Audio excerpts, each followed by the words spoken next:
imagine for a moment that right now, in this very second, a thought is being born in your mind.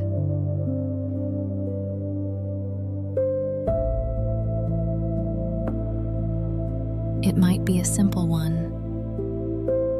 I'm tired. Or, I'll get lucky. Or, nothing's going to work out. Or, someday everything will be fine. Usually, we barely notice thoughts like these. They arrive, appear, pass, and then give way to the next ones.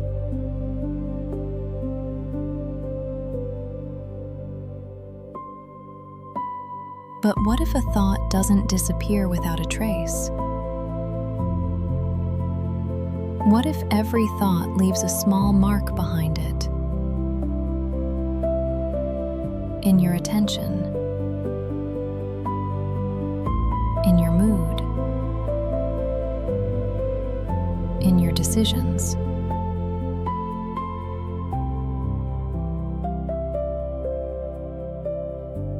In what you notice.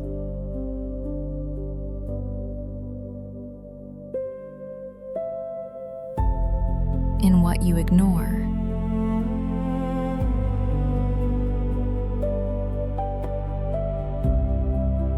In what your body becomes.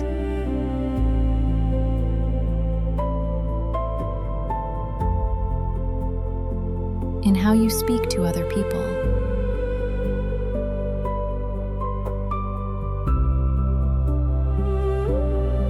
In which possibilities you consider real, and which ones you don't even let yourself see.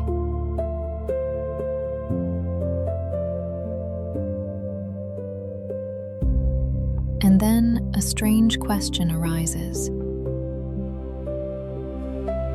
Are thoughts material? Not literally. Not as if a thought could be set on a table, weighed, or seen with your eyes. But in another sense, can they become the cause of material changes? Can the invisible someday become visible?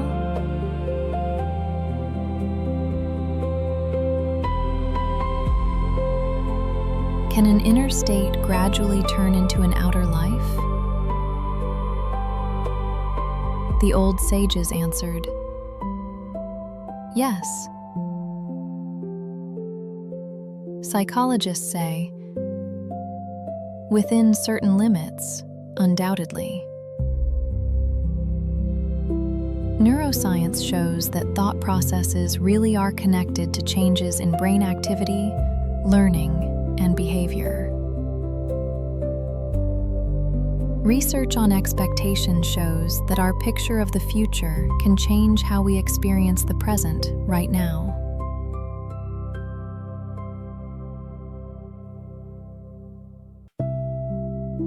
Esoteric traditions have spoken for centuries about the power of intention, image, word, and attention.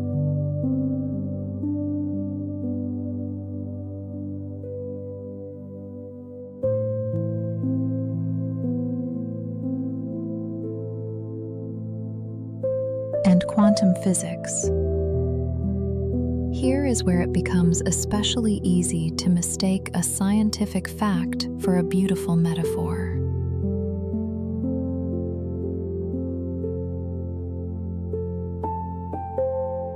The quantum world really is strange. But that doesn't mean a single human thought can, by wanting it, turn into a car, money, or a perfect fate.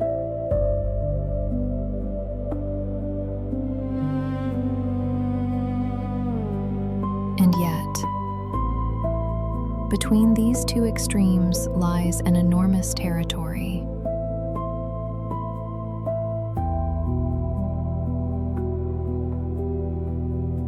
very interesting, very deep, and maybe far more surprising. Because even if a thought doesn't change the universe with one magic wish, it can change the one looking at the universe. And a person who sees the world differently begins to act differently. And a person who acts differently, over time, gets different results.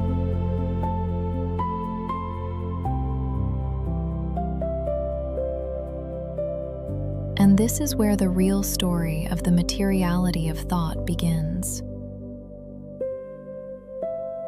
Not a fairy tale about magic, not a cold denial of everything unexplained.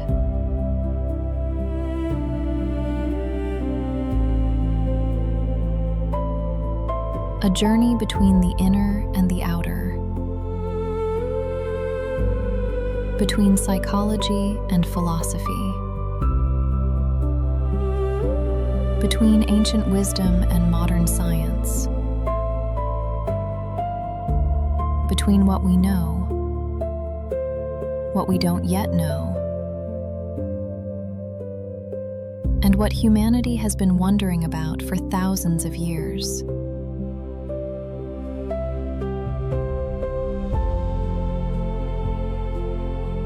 So tonight, or this evening, or whenever it is that you're listening to this,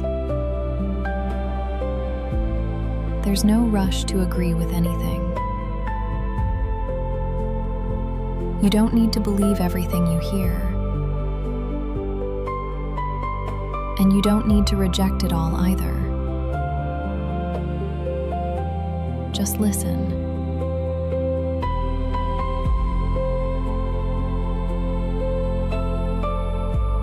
As if you were walking a quiet road at night. One lamp, then another. Each one lighting only a few steps of the path. We don't see the whole road at once, but we have enough light for the next step. And maybe understanding a thought begins exactly there, with one step, with one thought.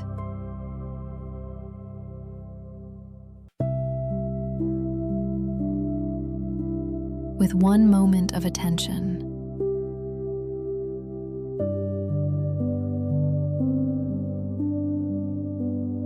Close your eyes if that's comfortable.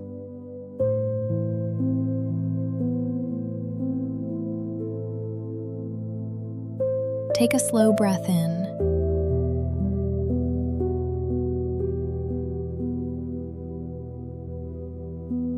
And just as slow a breath out.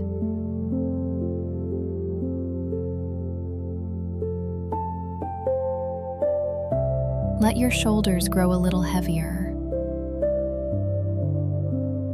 Let your face soften.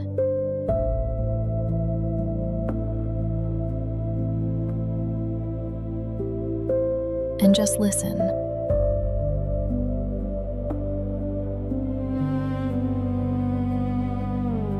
A simple old parable makes this easy to see.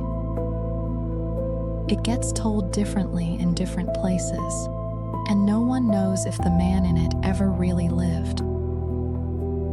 But the story itself describes something that happens to every one of us. There was a man who woke up every morning and said, "Today is going to be a bad day." He said it before he even got out of bed. He said it looking out the window, putting on his clothes, walking outside. If it rained, he said, of course, rain too. If the sun was out, too hot. If the bus was late, as usual. If the bus was on time, just lucky today, that's all. One day, a friend asked him, "Why do you always know ahead of time that the day will be bad?" The man shrugged. "Because I just see the world the way it actually is." The friend thought about that for a moment, then said, "No. Maybe you see the world the way you already decided to see it." The man laughed. What's the difference? And this is exactly where our whole subject begins. What's the difference? An enormous one. Because human attention isn't infinite. At any given moment, an enormous number of things are happening around us. Sounds, smells, words, facial expressions, colors, movement, bodily signals, thoughts, possibilities, dangers. But consciousness can't hold all of that with equal intensity at once. So we choose, most often, without even realizing it.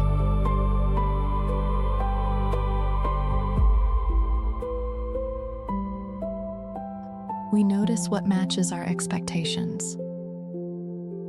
If someone believes they're a failure, they'll be especially good at noticing their own mistakes. If someone is convinced that people around them don't like them, they'll spot a cold look faster than dozens of warm ones. If someone expects danger, their brain becomes especially sensitive to signs of threat. If someone expects an opportunity, they start noticing doors that seemed not to exist before. And here we find the first, scientifically grounded version of the phrase, thoughts are material. Not because a thought turns into matter, but because a thought can shape our perception. And perception shapes behavior. And behavior shapes consequences. Say someone is certain, "I can never meet new people." They come to a gathering. Stand off to the side. Avoid eye contact. Don't smile. When someone approaches, they answer in short, closed replies. 10 minutes later, they go home and say, "See? Nobody cares about me." What actually happened? Did the thought directly control other people? No. But it changed their behavior. And their behavior changed how others responded. And that response became confirmation of the original thought. That's how a closed loop forms. I think, I feel, I act,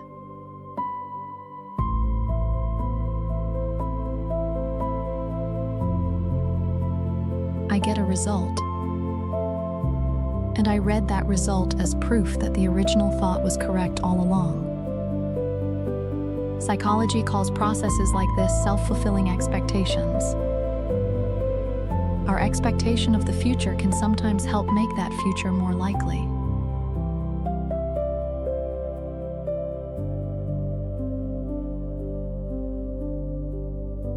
And there's something remarkable here. A person can go through this without ever realizing they're participating in creating their own experience. They say, "That's just how life is." though sometimes it would be more accurate to say, "That's just how I've learned to look at life." This doesn't mean we're all powerful. That's very important. If a person thinks about wealth, that doesn't guarantee wealth. If a person thinks about health, one thought isn't enough.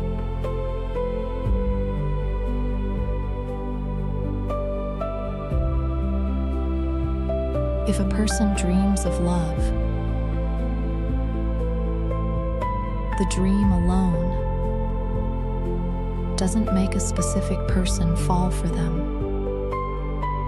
Life is far more complicated than that.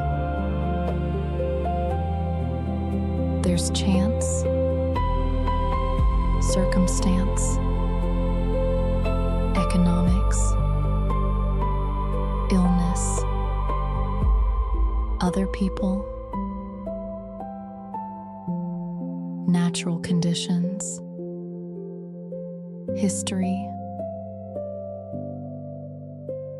genetics, society,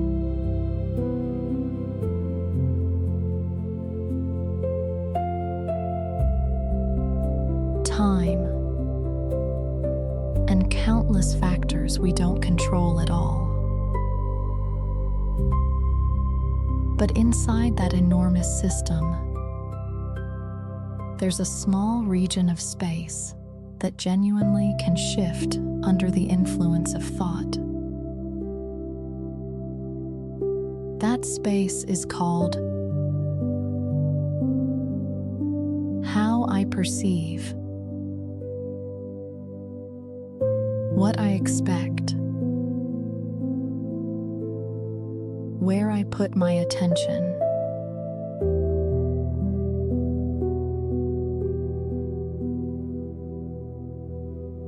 What I do after a thought appears.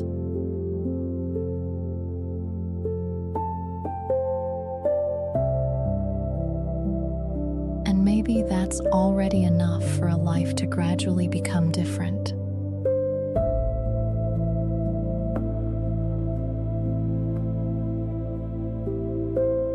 Picture two people. Both just lost their jobs. Both in the exact same situation. The first says, "This is the end." The second says, "This is frightening. But maybe it's the beginning of something new."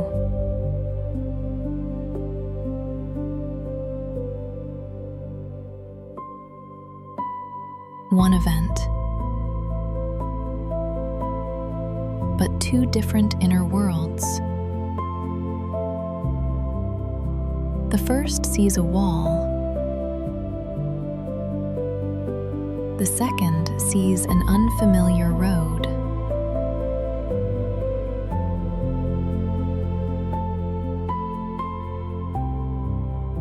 The difference might sound purely philosophical, but then action begins. The first stops replying to offers, is afraid to send out a resume, avoids conversations, feels ashamed of the situation. The second takes small steps, updates a resume,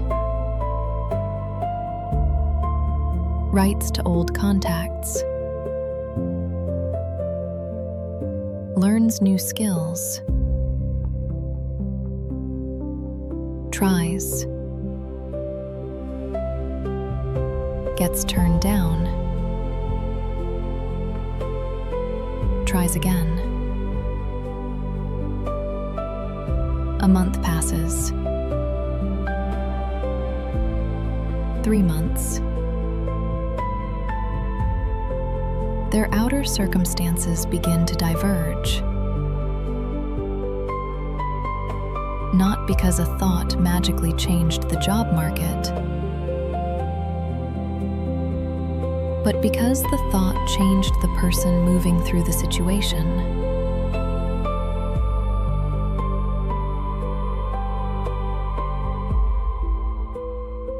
This is one of the most important ideas in our whole journey. A thought doesn't necessarily change the outer world directly.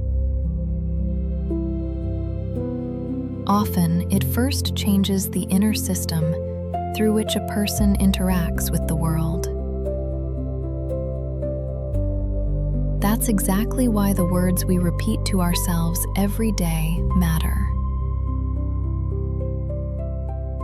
If someone constantly says, "I'm stupid,"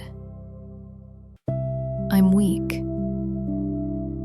"I never get lucky," "I can't do anything," "Nothing's going to work out for me," that isn't a magic curse. But it is a constant rehearsal of a particular way of interpreting yourself. And the reverse is true too. The phrase, "I can learn," "I don't know how yet," "This might be hard, but I'm capable of the next step," creates a completely different inner context. Not a promise of success. A space for action.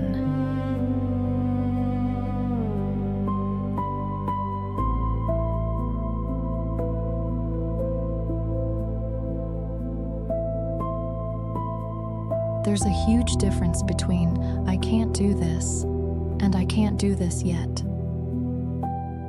One closes a door. The other leaves it slightly open. And sometimes that small gap is where a new life begins.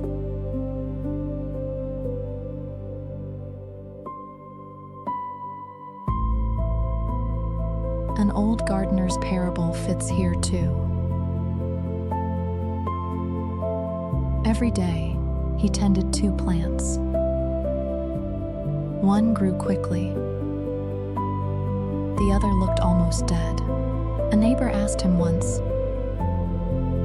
"Why do you keep watering the one that barely grows?" The gardener answered, "Because a plant doesn't have to look alive every single day to actually be alive." That's a beautiful image for our thoughts. We often assume change has to be immediate. I thought positively, and everything should change.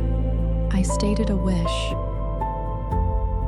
and the universe should respond. I started meditating, and every problem should disappear. But the psyche doesn't work that way. Change looks much more like a seed. Today you think differently. Tomorrow, the old thought comes back. The day after, you notice the familiar reaction. But at some point, you pause. And instead of the old action, you choose a different one. That's a small difference, almost unnoticeable. But repeated hundreds of times, it becomes a habit. A habit becomes part of your character. Character shapes choices. Choices determine a great many of life's events. This is where a thought genuinely starts to become material, through repetition, through attention, through behavior, through time.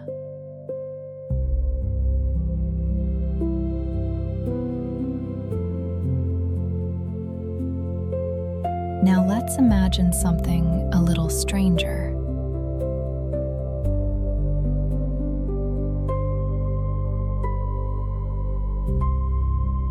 You're sitting in a dim room.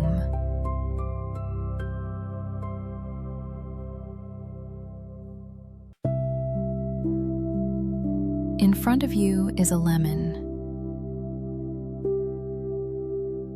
You pick it up.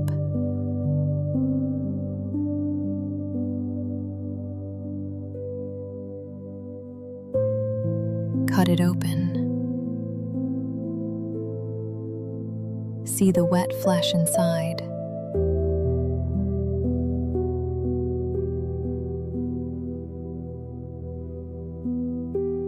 Bring half of it to your lips.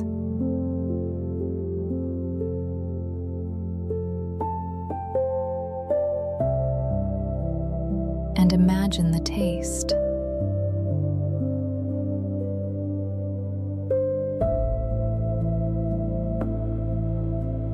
Sour,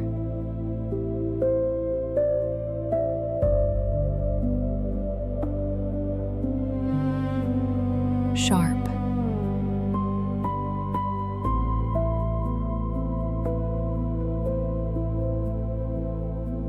bright,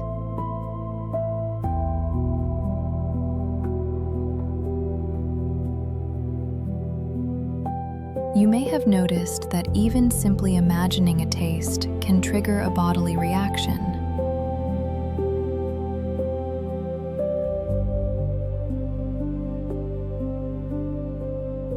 That doesn't prove magic.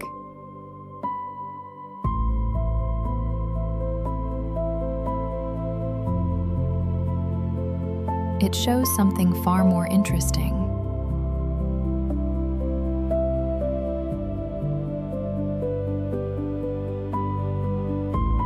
The brain is capable of responding to the representation of an event.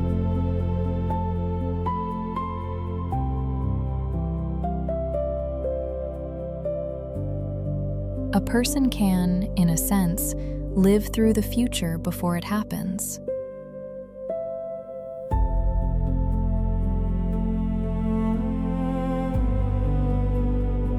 We can mentally rehearse a conversation.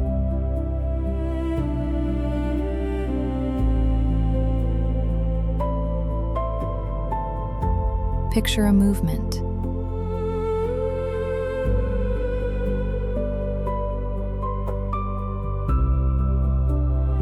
Imagine a danger.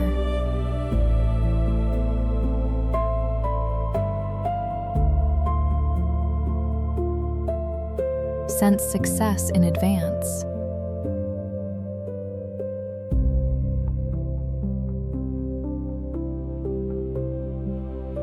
Model possible situations.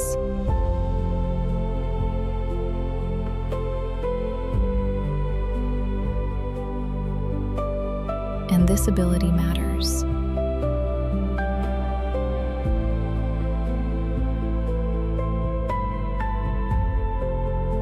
Research on motor imagery shows that systematically imagining an action can support learning and improvement in certain motor skills.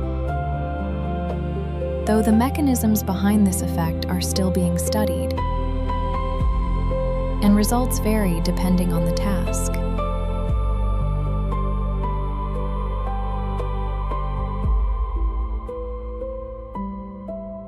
So an athlete before a competition might mentally walk through the movement. A musician might hear the piece internally. Someone before a hard conversation might picture, ahead of time, a calm reaction.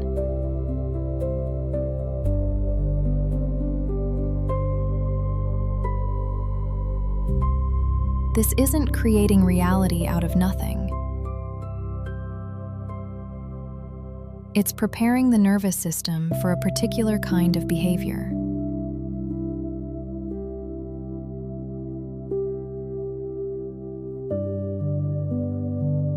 Take a pianist about to play. They haven't touched the keys yet, but they already hear the piece inside.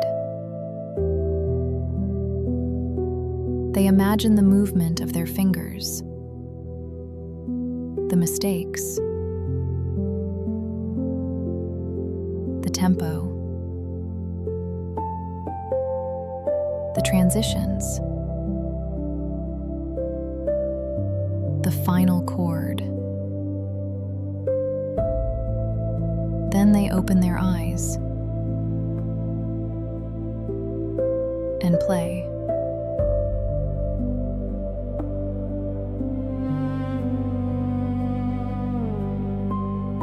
What was material here? The music first appeared in the mind, but the music itself only came into being when the thought met the action. And here, once again, we find the key.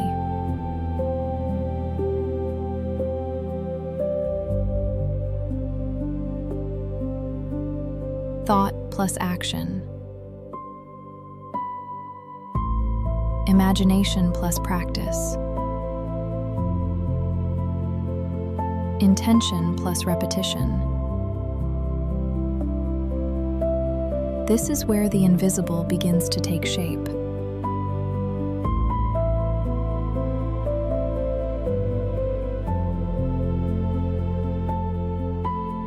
Now let's turn to one of the most remarkable phenomena in modern medicine.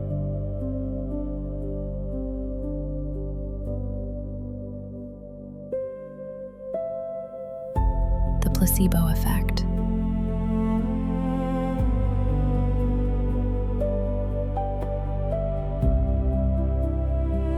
Placebo doesn't mean the illness is made up.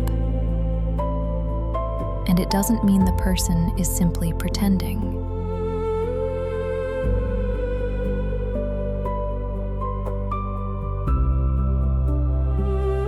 Research shows that expectation and context can change the experience of pain and certain other physiological processes.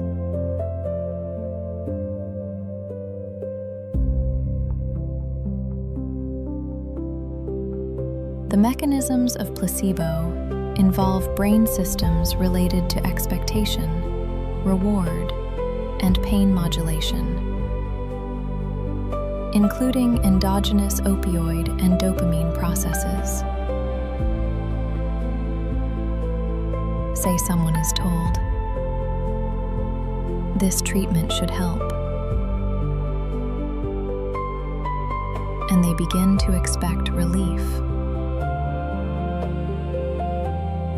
The expectation doesn't necessarily remove the original cause of the symptom,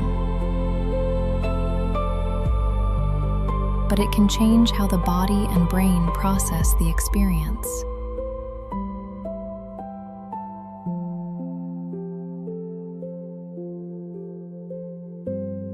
There's an opposite phenomenon too. Nocebo. A person expects to feel worse, and that negative expectation can worsen their subjective state or intensify certain symptoms.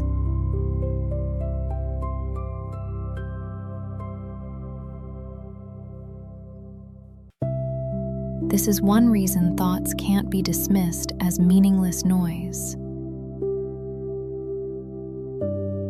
But caution is needed here. Placebo does not mean think about health and you're guaranteed to recover.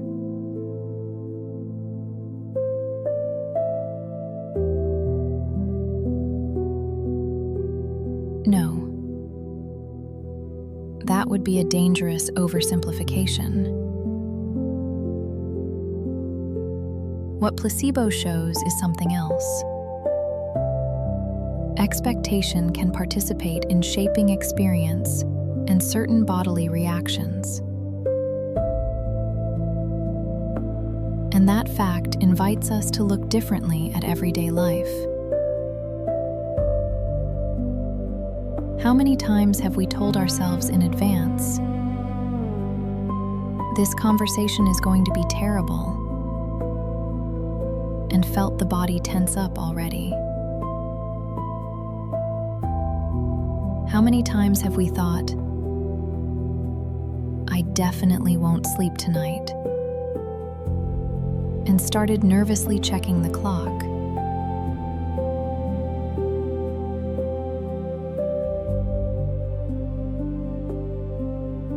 How many times before something important have we said, "I'm going to mess this up," and then walked in already tense, heart racing, attention on edge?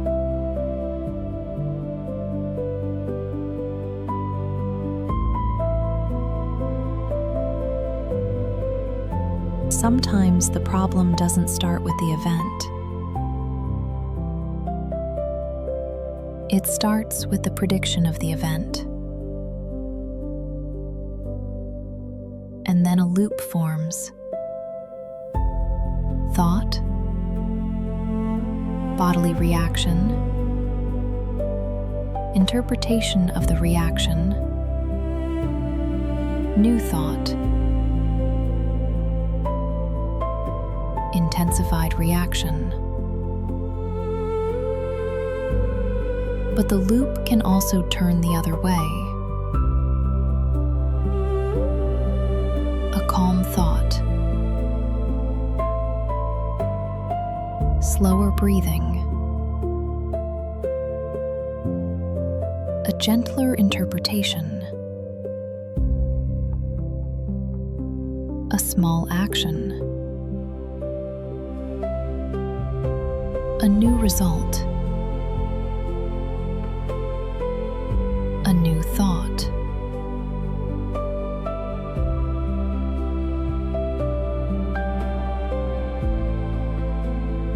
Not magic. Learning.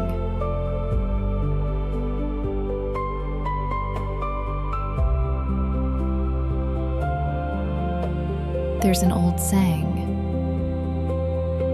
"Whether you think you can or you think you can't, you're right." It oversimplifies reality, but it holds an important idea inside it.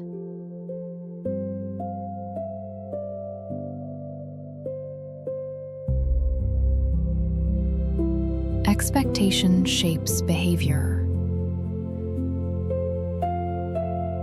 Take a teacher meeting a new student.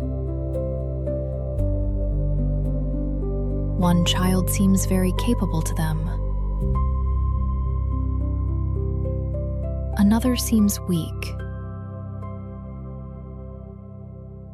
Without even noticing it, the teacher may turn to the first student more often. Give them harder problems. Wait longer for their answers.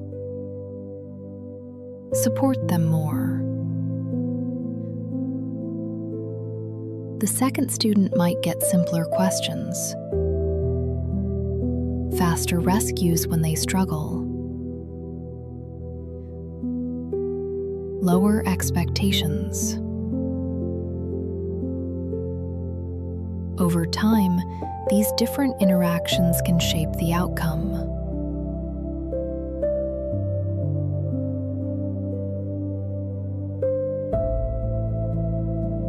This area of research connects to what's known as the Pygmalion effect, and more broadly, self-fulfilling expectations.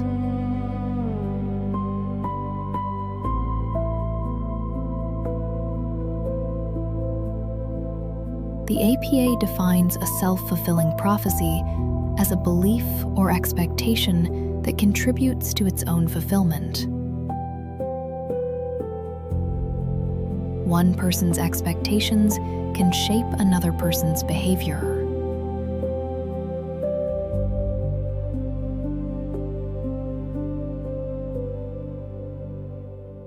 Now let's bring this inside your own mind. How do you talk to yourself? Like an enemy?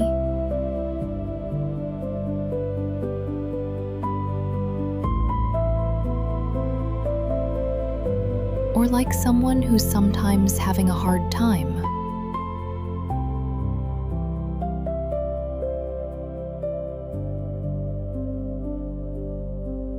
Imagine two voices living inside you. The first says, "You messed up again." The second says, "You made a mistake. That's unpleasant, but let's see what can be done."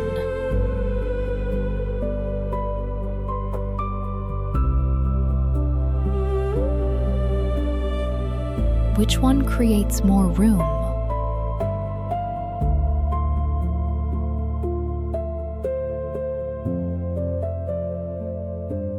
Not necessarily the first. Shame can make a person freeze. Fear can make them go silent. But healthy responsibility helps a person learn.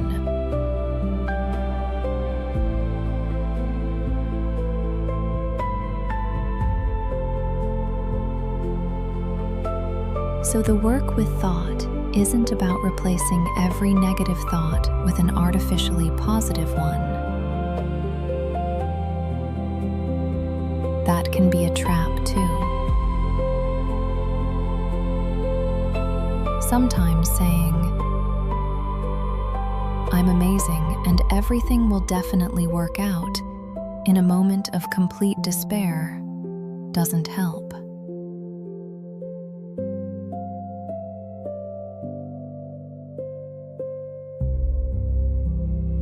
Something much stronger might be, "This is hard for me right now, but I don't have to know the whole path. The next step is enough."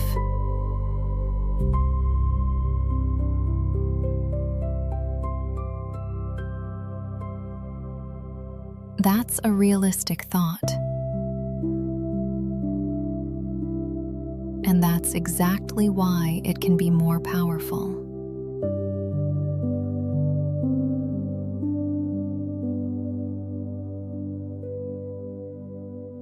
Long before modern laboratories, people were already observing themselves. Buddhists, Taoists, Stoics, Sufis, Indian philosophical schools, the Hermetic tradition, masters of contemplation, and nearly everywhere we find one idea. What a person continually directs their attention toward gradually becomes especially significant to their inner world.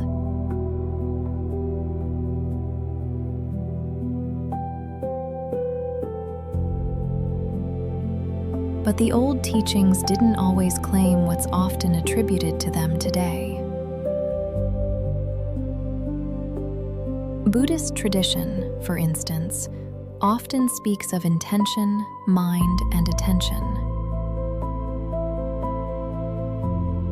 But that doesn't necessarily mean if you wanted something badly enough, the universe is obligated to provide it. It's closer to saying that the state of the mind shapes the experience. Two identical rooms, two different people. In one, a person thinks, Finally, quiet.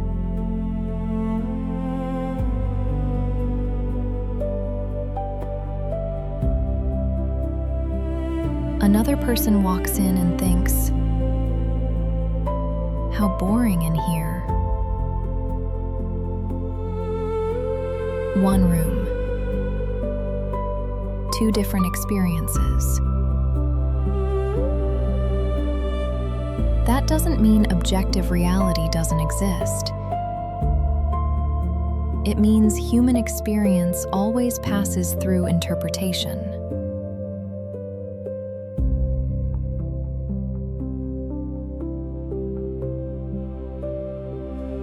One well-known Zen story tells of two monks. They were walking down a road and saw a woman who couldn't cross a stream. One monk silently carried her across. They walked on.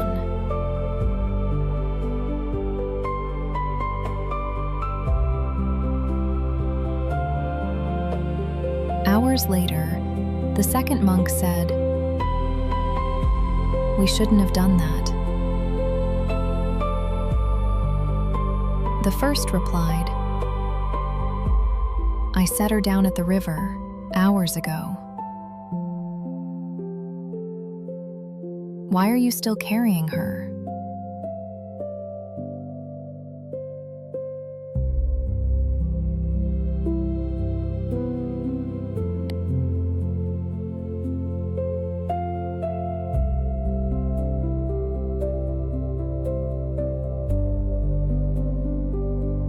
This parable isn't about magic. It's about how a thought keeps existing after the event is over.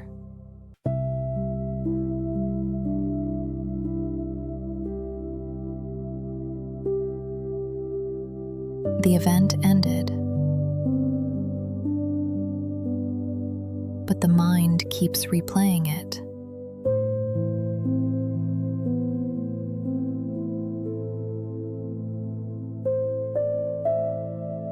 We're physically here, but mentally we can live in the past.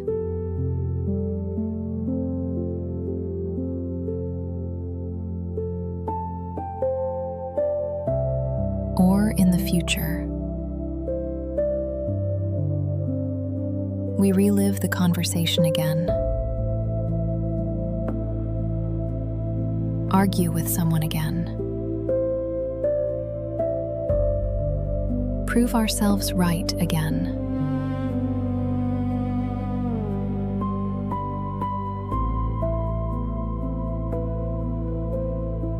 Relive what already happened. Or pre-live what hasn't happened yet. This is how a thought becomes almost material for our nervous system.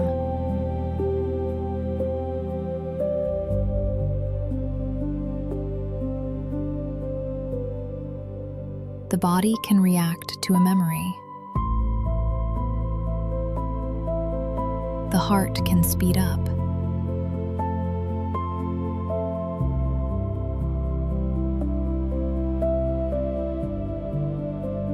The breath can change.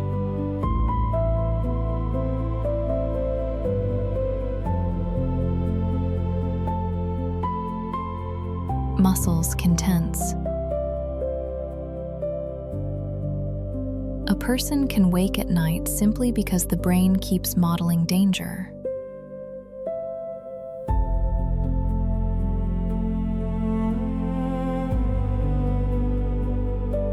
And if that's how fear works, then another question arises.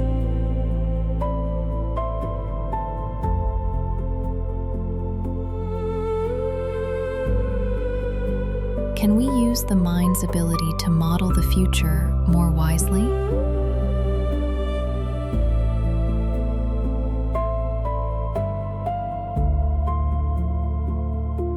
Can we build a scenario of calm instead of constantly rehearsing catastrophe.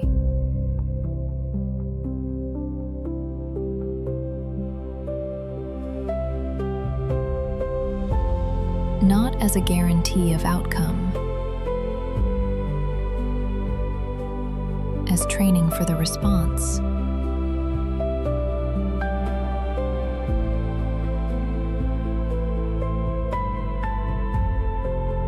A philosopher once walked through a forest and came across an old man catching cicadas off tree branches with a long, sticky pole. Catching them as easily as if he were picking them up off the ground with his hand.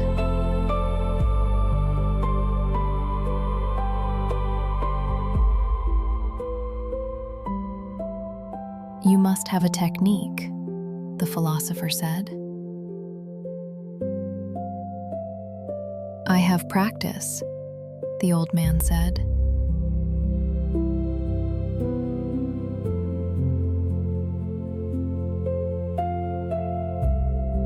"For 5 months, I trained myself to balance 2 small clay balls on the tip of the pole without dropping either one.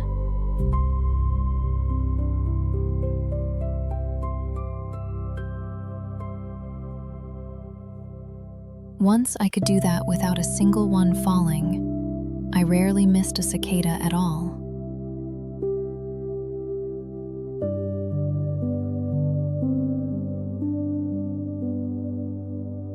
Now, when I lift the pole, my body is as still as an old tree stump.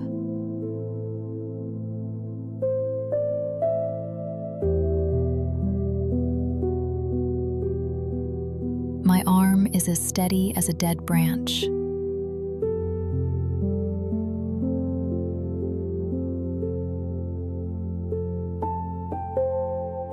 Heaven and earth are vast,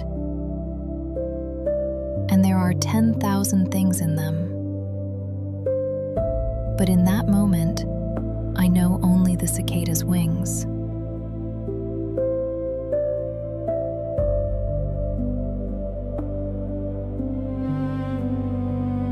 I don't let anything else disturb that. How could I possibly miss?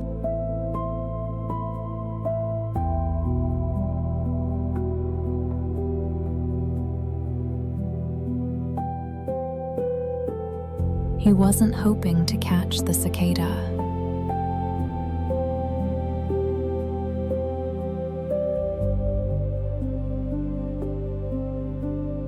He'd stopped doing anything but attending to it completely,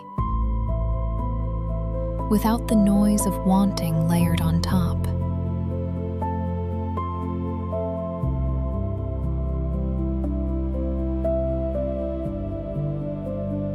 Most nights, wanting comes with static of its own. The fear it won't happen. The fear you don't deserve it. The fear of wanting the wrong thing entirely.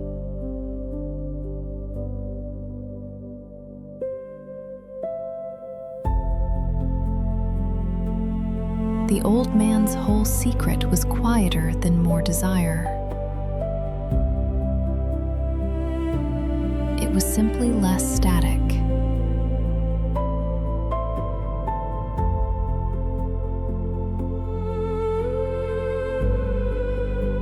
Now let's go a little deeper into the esoteric side of this subject.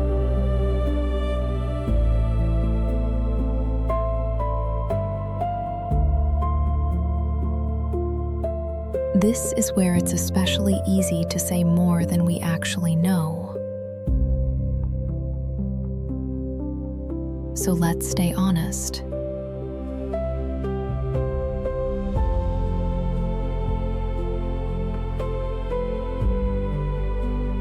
Esoteric traditions hold many ideas about how consciousness, intention, symbols, and inner states are somehow connected to reality.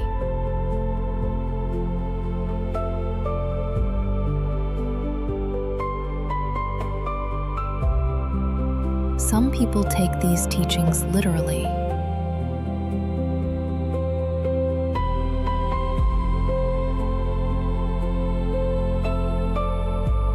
Others symbolically.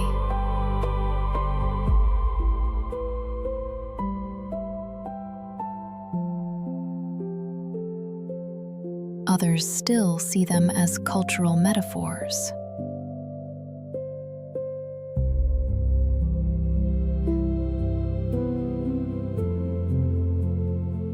We have no scientific proof that a single human thought directly emits some universal energy that forces outer events to materialize on command.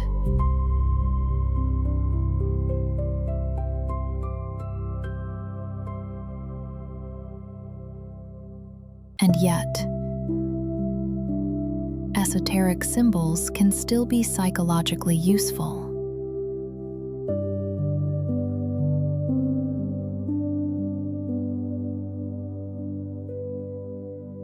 Take the old idea, as within, so without.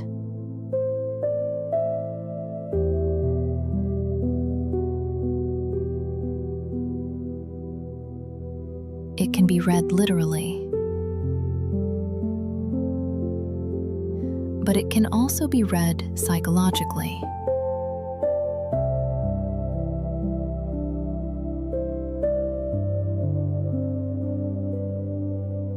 If there's constant chaos inside a person,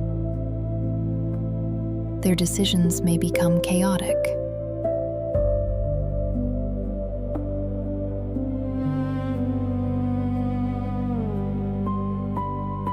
If there's constant fear inside, they may avoid opportunities.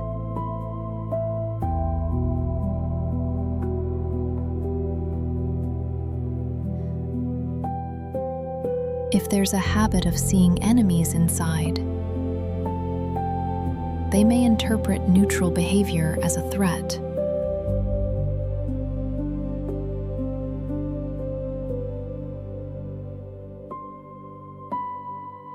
If steadiness grows inside, a person may be able to stay longer inside uncertainty.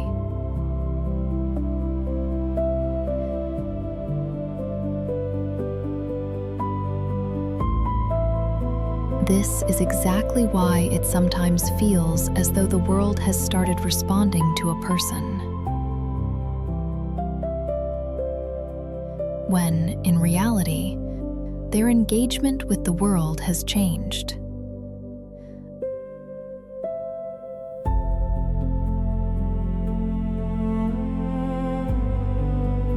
A certain sage once said, "A person doesn't see with their eyes. They see with what they expect to see."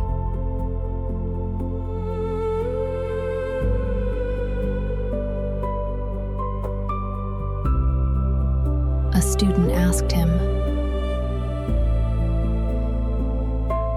"So if I stop being afraid, will there be no more dangers?"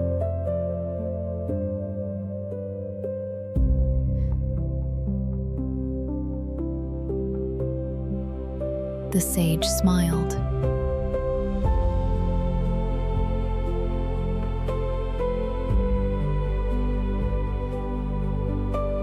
"No, but you'll stop seeing danger where there isn't any."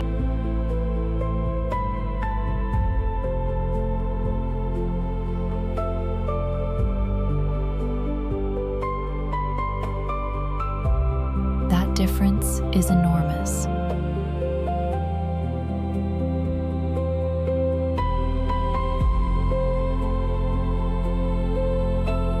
Positive thinking shouldn't mean denying reality. Real inner strength looks different.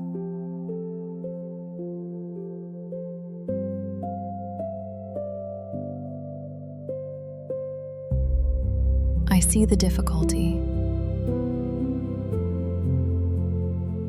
I don't deny it. but I don't let it write my whole story in advance.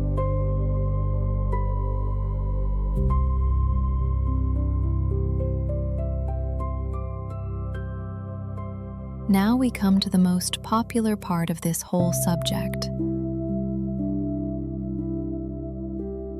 quantum physics. You've probably heard, in the quantum world, the observer creates reality.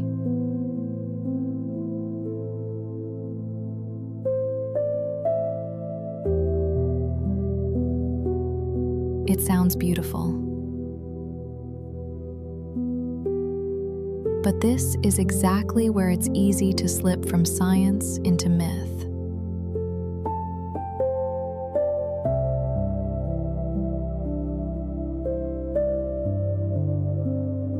Quantum mechanics really does include superposition, quantum measurement, entanglement,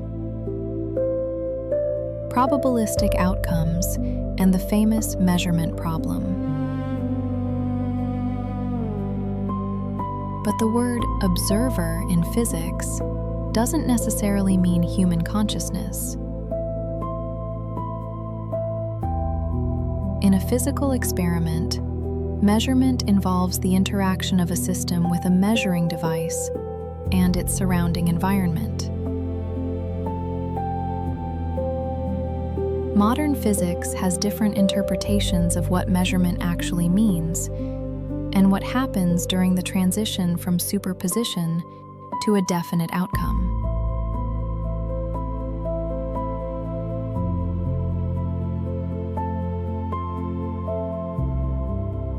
Some formulations of quantum theory don't require a conscious observer as a separate physical element at all. So the claim, the human brain looks at an electron, and that's why the electron chooses its reality, is not an established fact. But that doesn't make quantum physics any less astonishing. Quite the opposite. It's strange enough on its own, without any mysticism. A quantum system can exist in a state of superposition, and interaction with its environment leads to decoherence, changing the observable behavior of the system. Research into quantum measurement continues today, and questions about the observer, information, measurement, and the nature of physical reality remain fundamental topics in physics.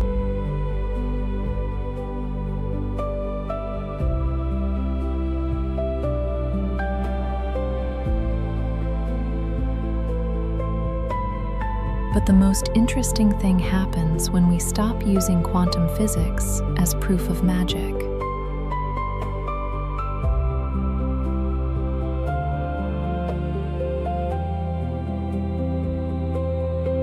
And start using it as a reason for philosophical reflection instead.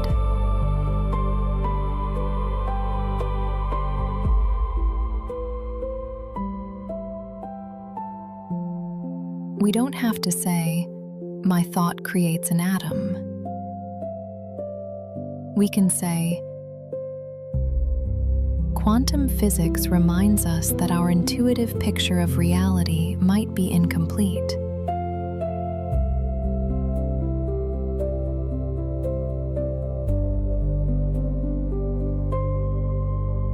That's already a very deep thought.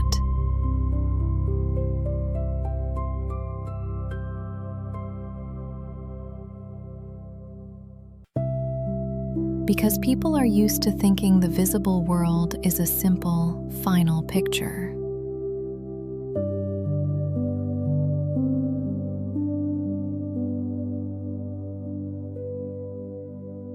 But physics keeps showing us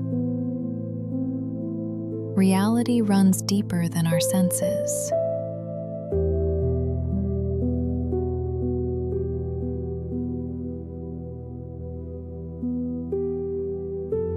the same time, psychology shows us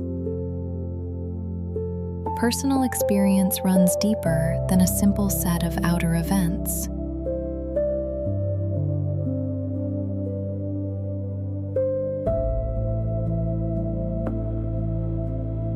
And an astonishing overlap emerges.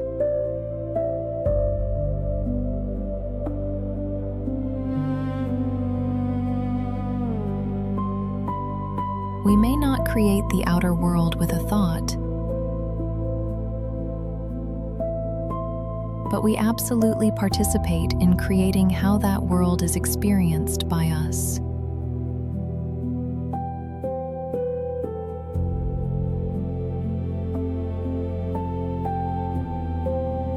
Say you walk into a room.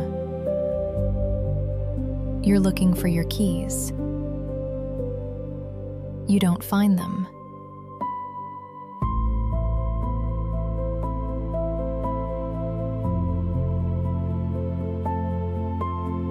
Five minutes later, you say, "They're not here." And suddenly someone answers, "They're right in front of you." You look, and there they are. They were there the whole time. You just hadn't noticed them.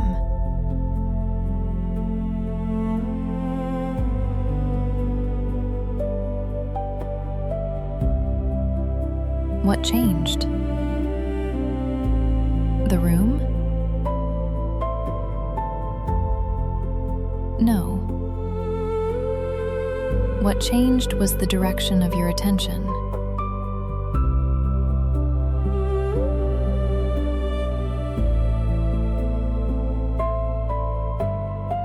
This is a very grounded, everyday version of something people sometimes try to explain through quantum mechanics.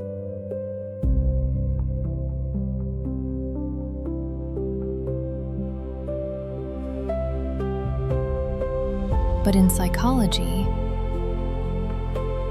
this process is studied without any mysticism at all.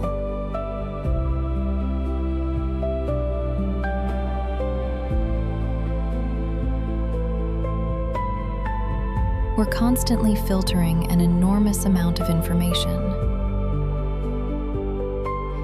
And whatever becomes significant to our brain becomes easier to notice.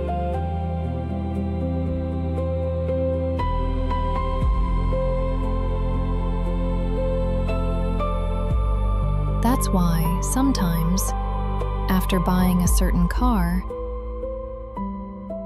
it can seem as though there are suddenly more of that same car everywhere.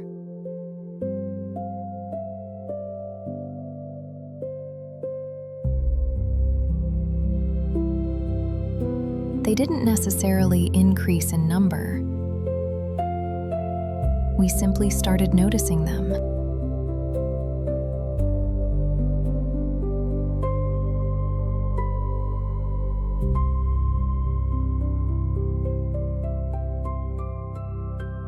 This next one is easily 2,000 years old. A woodcutter who lost his axe. He searched everywhere and couldn't find it. Then he remembered his neighbor's son had been hanging around the woodpile recently, and a thought took hold. That boy stole it. From then on, everything the boy did looked like proof. The way he walked, like a thief's walk. The way he spoke, like a thief's voice. Even the way he glanced over once from across the road. Unmistakably guilty. A few days later, the woodcutter went up the hillside to gather more wood And there, leaning against a tree, was his axe. Exactly where he'd left it himself and forgotten. He walked home. And when he passed the neighbor's son again, the boy's walk looked perfectly ordinary. His voice sounded like any other boy's voice. Nothing about him had changed at all. Only the axe had changed, from lost to found. The boy had been innocent the whole time. The suspicion was never in him. It was in the eye that was looking for it. The same thing happens with ideas. You'd never heard a word before. Then you heard it once. And suddenly it feels like the whole world keeps repeating it. That's not necessarily a change in outer frequency. It's a change in your attention. And here is where the practical meaning of thoughts are material shows up. When you think about something for a long time, you may start noticing the things that match that thought. If you become interested in music, you notice musicians. If you start looking for learning opportunities, you notice courses. If you think about traveling, you notice cities, routes, offers. The world hasn't necessarily changed, but your contact with the world has. And that can lead to real consequences.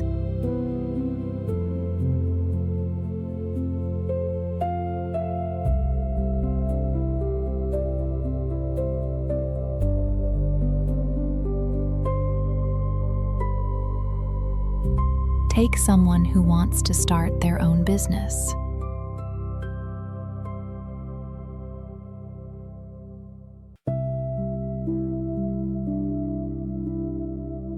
For the first few months, all they see are obstacles.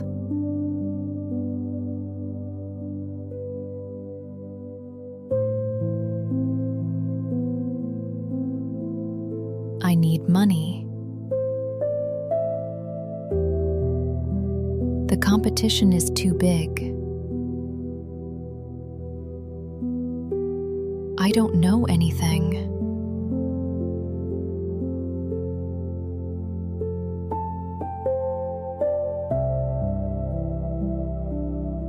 But one day, they start asking a different question.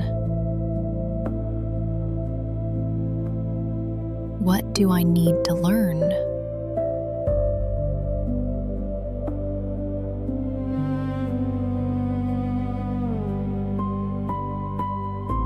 The question changes the search. They start reading, finding entrepreneurs, listening to interviews, noticing other people's mistakes.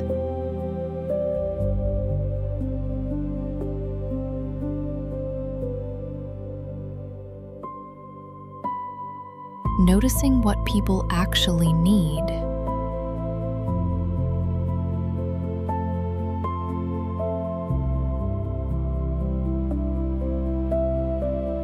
A year later,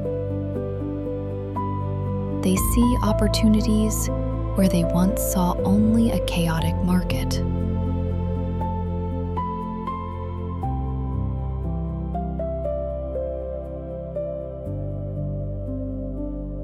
The thought didn't create the business out of nothing,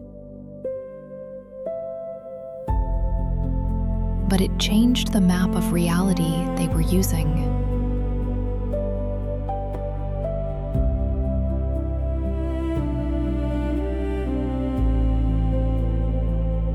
Here's something real, not a folk tale. A documented case from the history of psychology.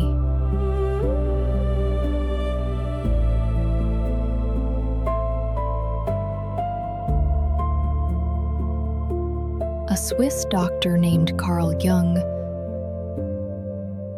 once had a patient describe a dream from the night before. Someone in the dream had given her a piece of jewelry shaped like a golden scarab beetle.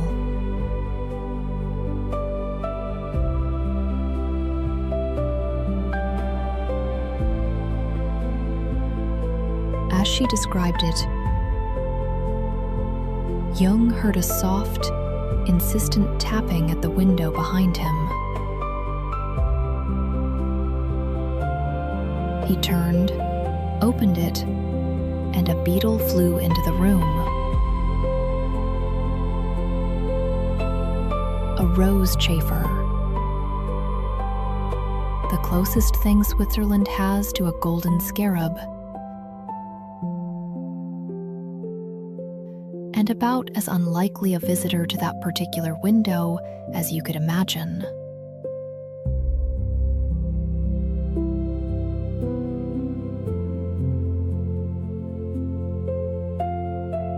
Jung didn't call it magic. He called it synchronicity. A meaningful coincidence. Two events lining up in significance without one causing the other.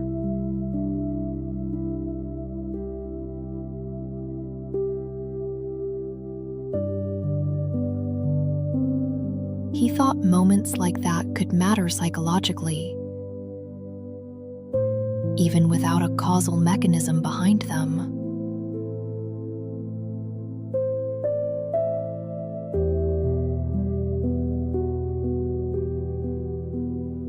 It's worth knowing, honestly, that most psychologists today would say the beetle didn't know about the dream.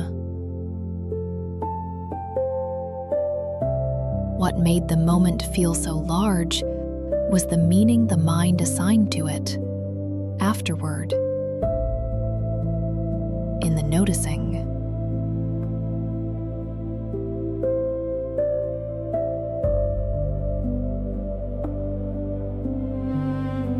That doesn't make the experience less real. It just locates the significance where it actually lives. In attention, in meaning. In a mind that happened, right then, to be primed to notice.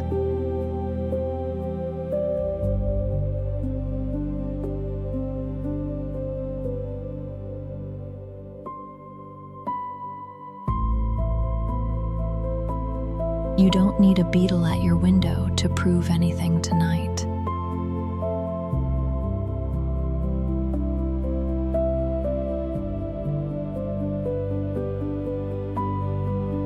You only need to notice that meaning tends to arrive at the door your attention already left unlocked.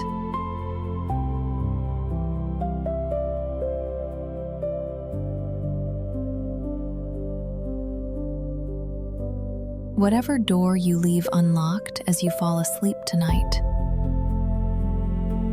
worry or curiosity or quiet trust, that's probably the one still open when you wake.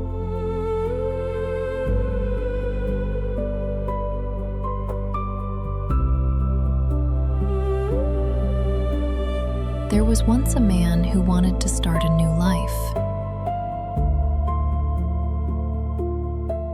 He wrote on a piece of paper, "When I have more money,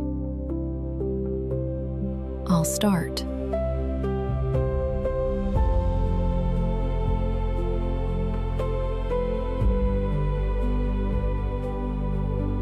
But he never had more money.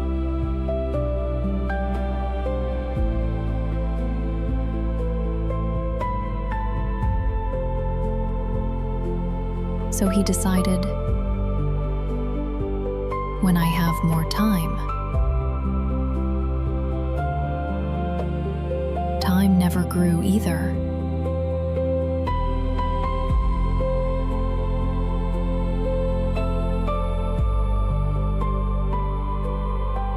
Then, when I'm more confident, the confidence never came.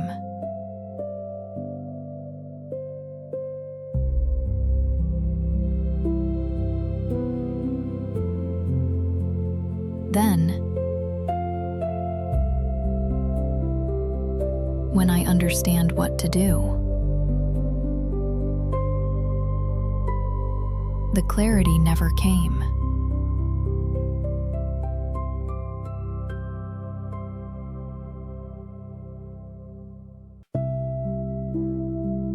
Years passed.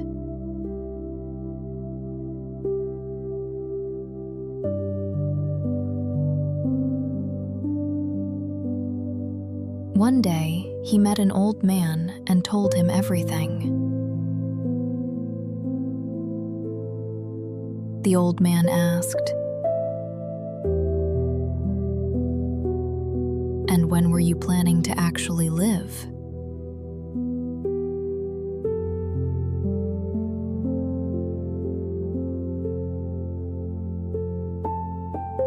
"When the circumstances become right."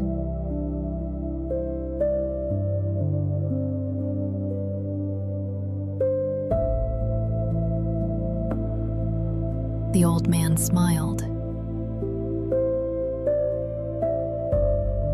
"And what if they never become perfect?"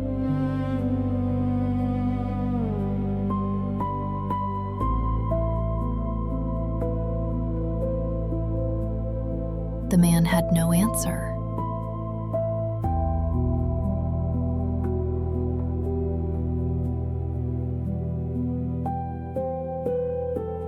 So the old man handed him a small stone.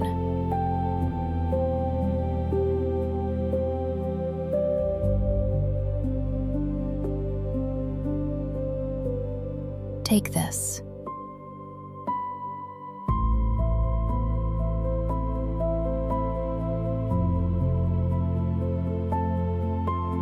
Why?"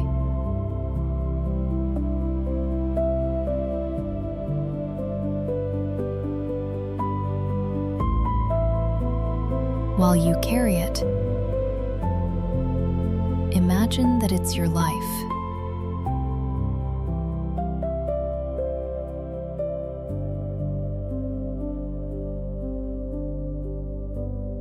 The man took the stone.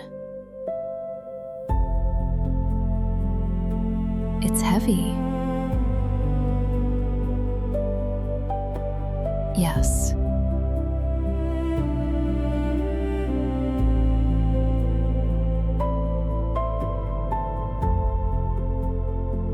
"What am I supposed to do with it?"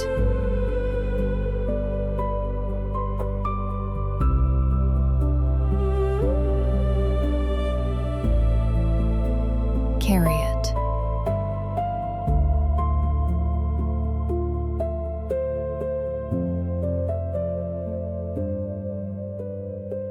The man walked a few steps, then said, "I understand. I should throw it away.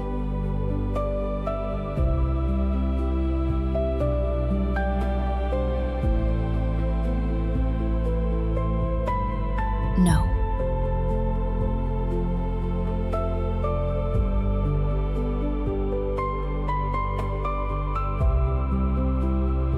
But it's heavy. The old man smiled, then learned to walk with it.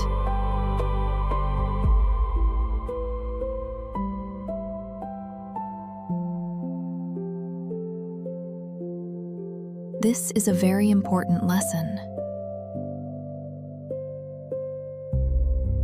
Sometimes we think, once it feels easy inside, I'll start acting.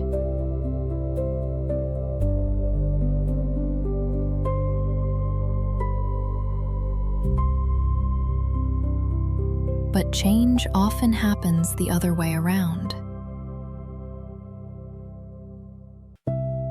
We act in small steps and gradually become stronger. The thought, I have to become a different person first,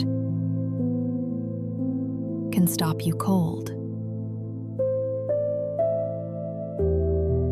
The thought,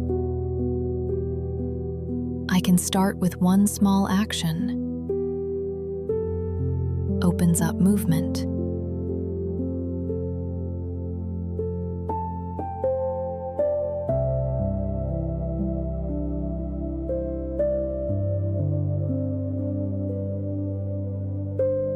There's one more thing worth saying.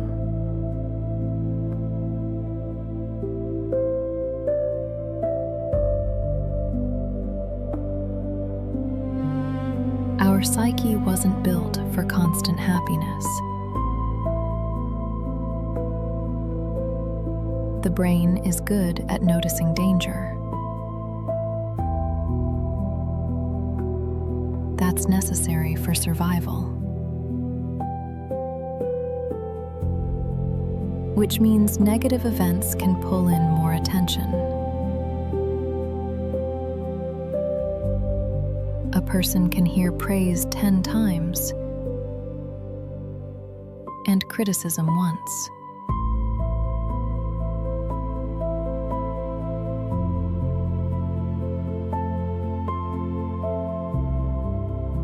And that evening, remember only the criticism.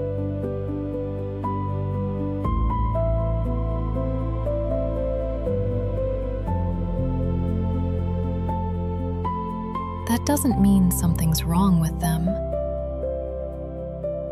It's simply part of how the human mind is built. Which is exactly why you can't just command yourself, starting today, I'll only think positively. That can sometimes make things worse.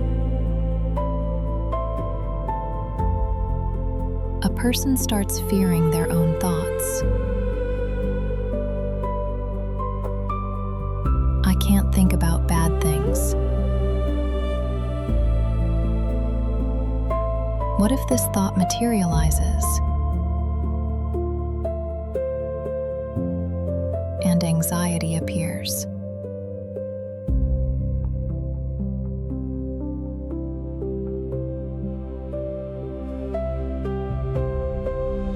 I thought about illness, so I must have caused it. No. A thought is not an order to the universe.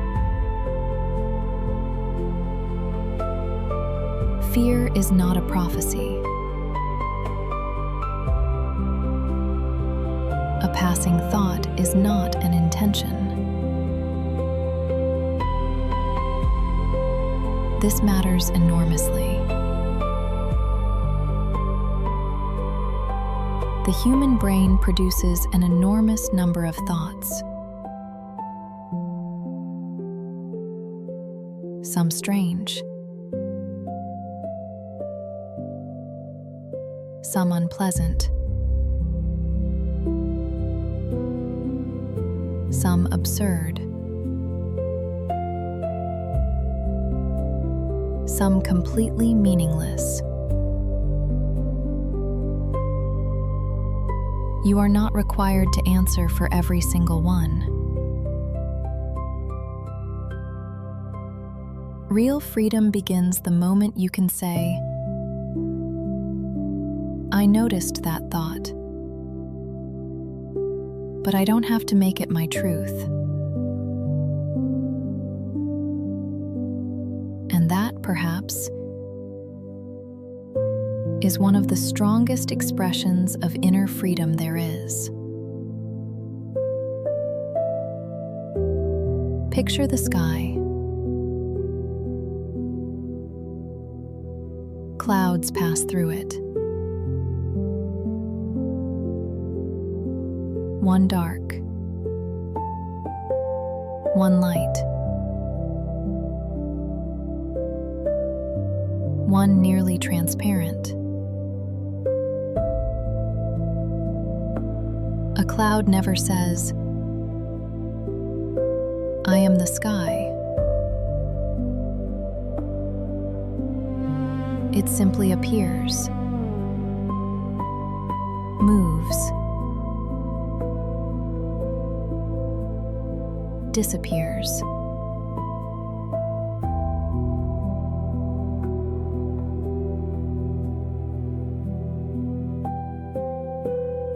Thoughts are similar. Some come from memory, some from fear, some from habit. Some arrive unexpectedly. Some we choose. Others simply appear on their own.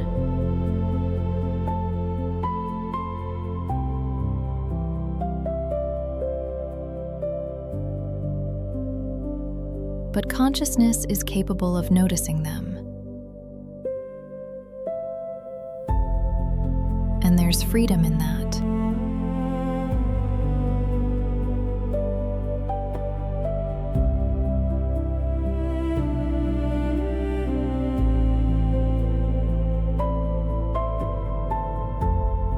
You might think,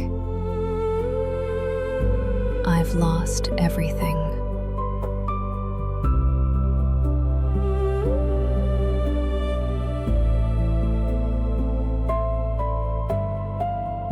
And notice, instead, right now, I'm having the thought that I've lost everything.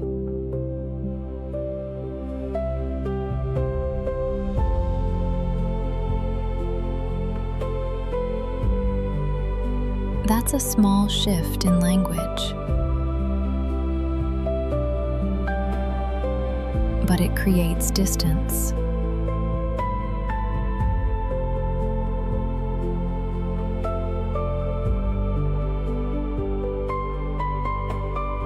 I'm worthless.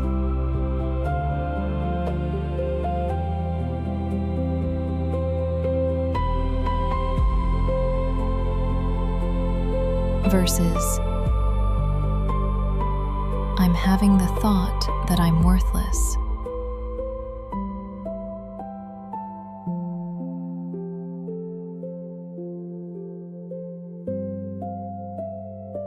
These aren't the same thing.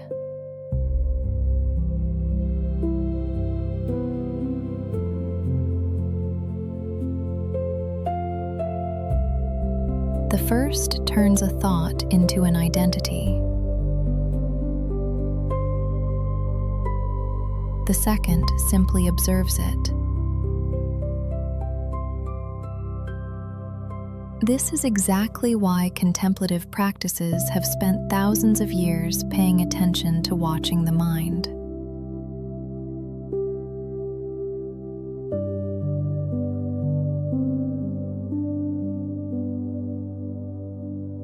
Not necessarily destroying thoughts.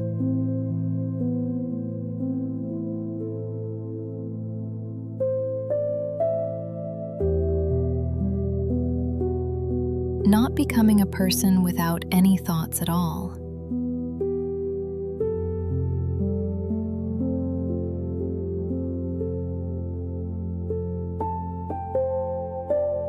Simply observing.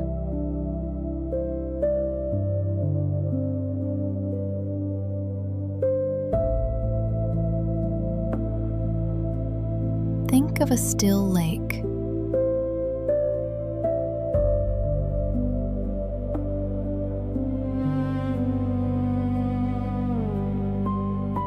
Ripples appear on the surface.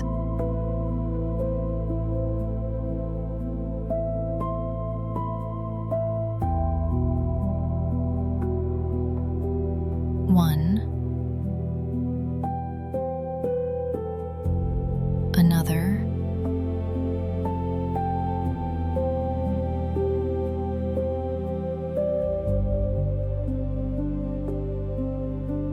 a third. If you start beating at the water, trying to force it calm, it only gets worse.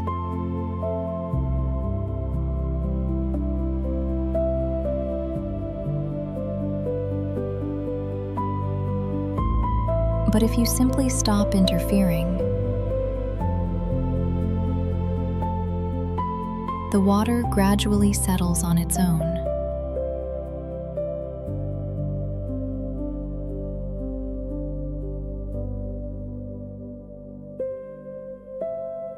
The mind sometimes works the same way.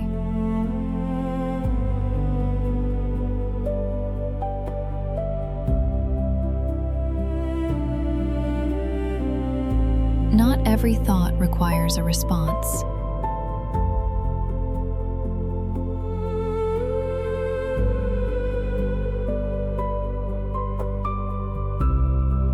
In a garden, 2 seeds were planted. The first said, "I'm afraid of the dark." The second said, "I don't know what's up there."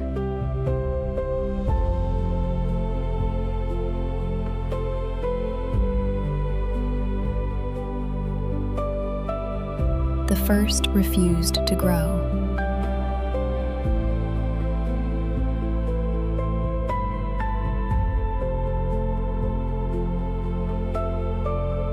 The second began to stretch upward. Through the soil, through the stones,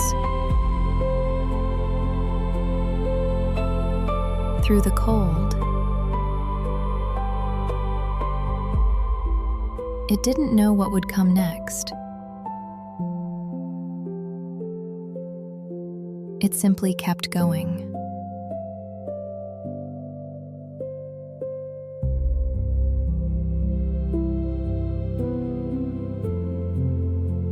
One day, the first seed asked, "Why aren't you afraid?"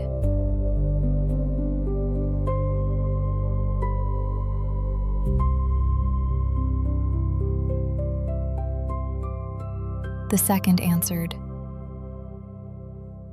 "I am afraid."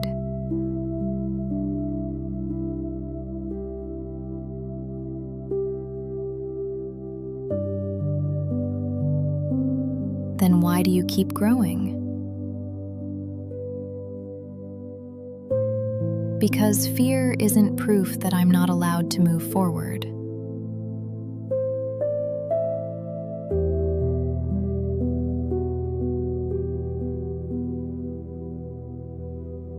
There are thoughts we mistake for facts. I'm scared turns into, so this must be dangerous. This is hard turns into, so I must not be capable. I failed turns into,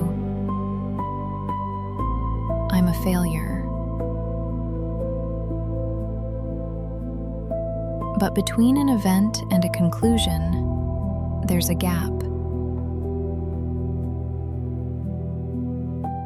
And that gap is where freedom lives.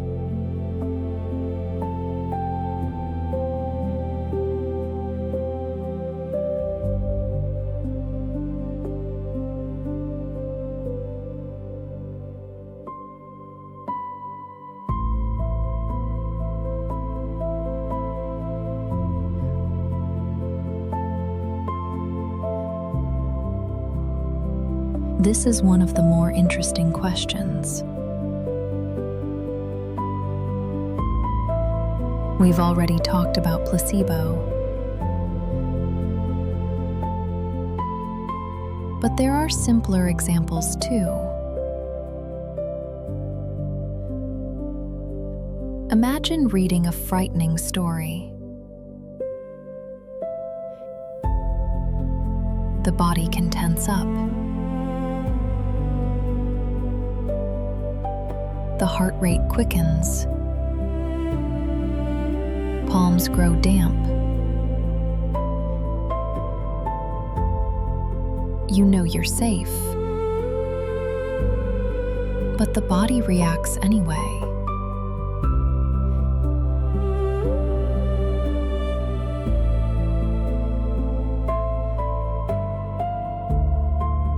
Why? Because the brain is constantly modeling the situation. And here's something important to understand. The brain doesn't only register what's happening. It's constantly trying to predict what happens next. Expectations help prepare the body. If you expect danger, you prepare for it. If you expect rest, the body may relax more easily. That's why an evening practice before sleep can be very simple. You don't have to force yourself to fall asleep. You don't have to say, I must fall asleep right now. That creates pressure. You can say instead, I don't need to fall asleep. I only need to rest.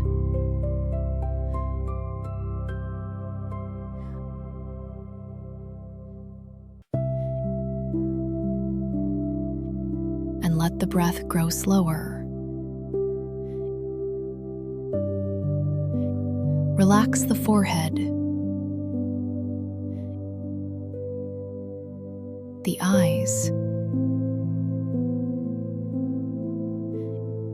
the jaw, the shoulders, the arms, the belly, the legs.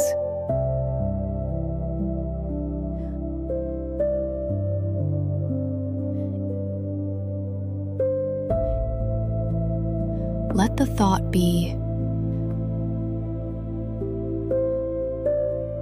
right now, there's nothing I need to decide. This can become a small signal to rest. Not magical, but useful.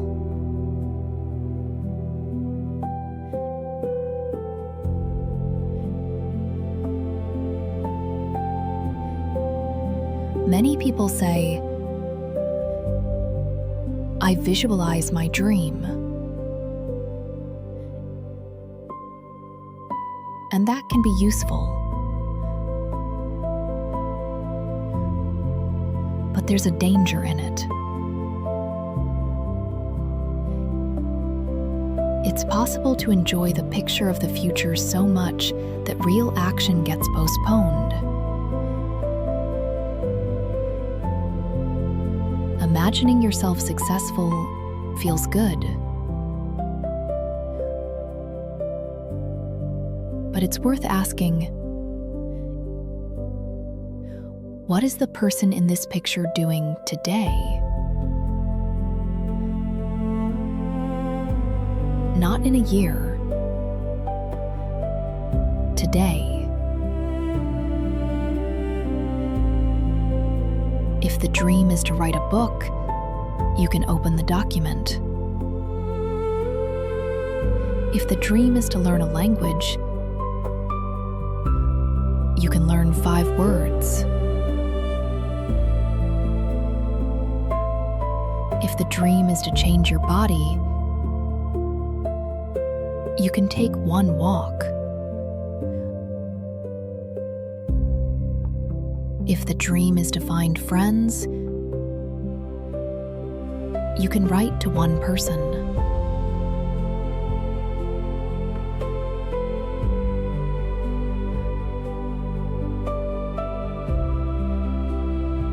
If the dream is to learn music,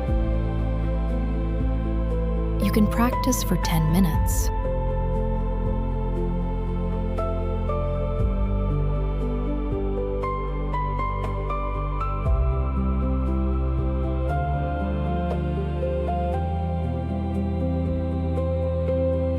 Big changes rarely look big at the start. They look almost silly.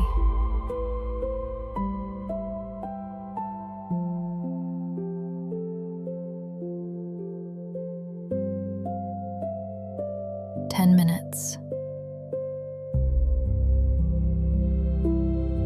1 call. 1 page. 1 step. 1 attempt." This is exactly where the esoteric idea of intention meets psychological reality. Intention without action stays an inner image. Action without intention easily becomes chaotic. Together, they become direction.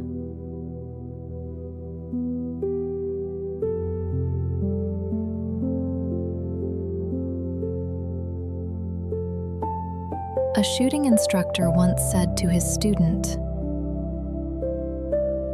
"What do you see?" "The target." Wrong. The student was puzzled. "What am I supposed to see?" The teacher answered, "Not only the target. You should see the position of your feet, the tension of the bow, your breath, the wind, the movement of your arm, and the moment to release."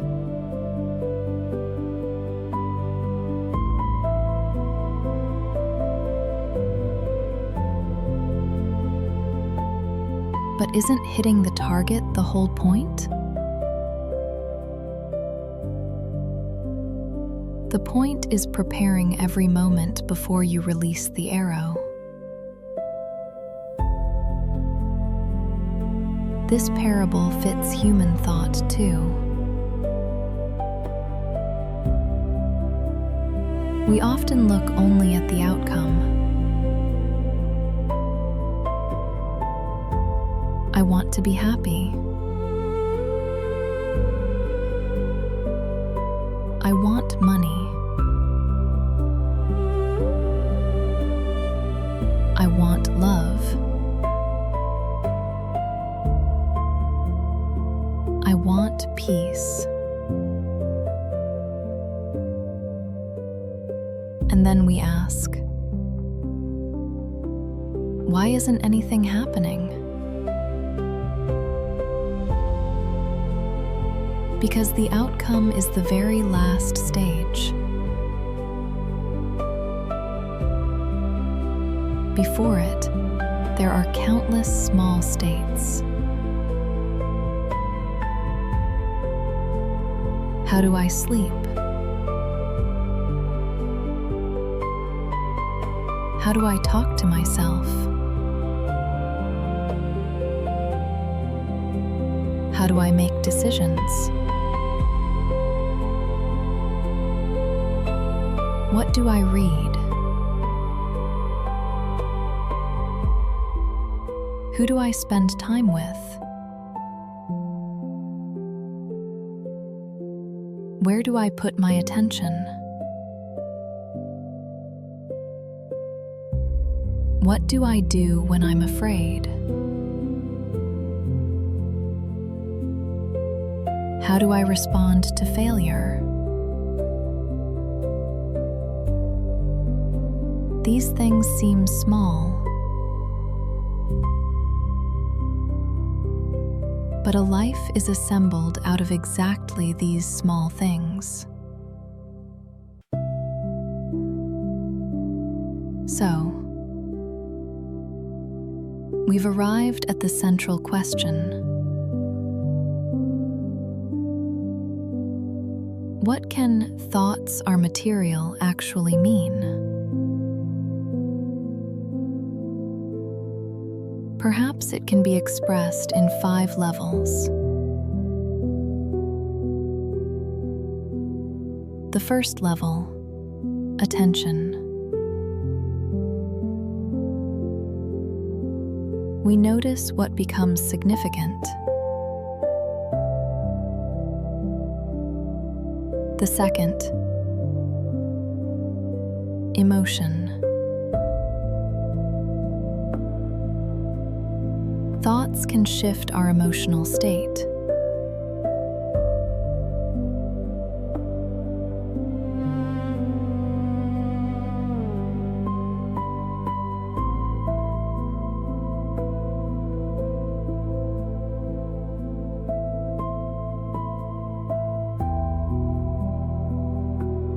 The third, the body. Expectations and emotions are connected to physiological reactions and experience.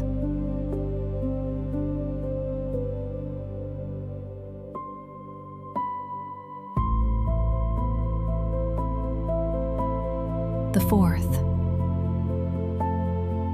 behavior. We act based on what we consider possible, dangerous, or desirable.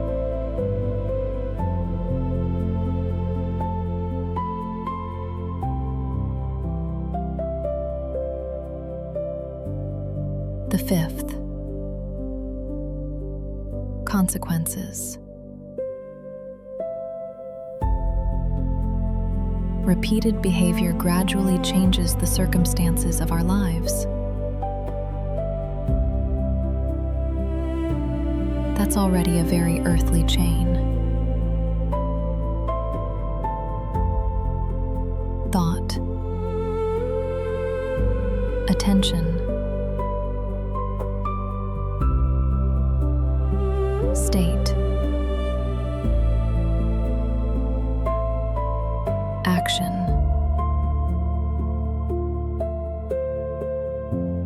repetition. Result. And only then can you say, my thought became material. Not because it teleported into the outer world, but because it traveled all the way through a person. And yet, there's one more level. A philosophical one.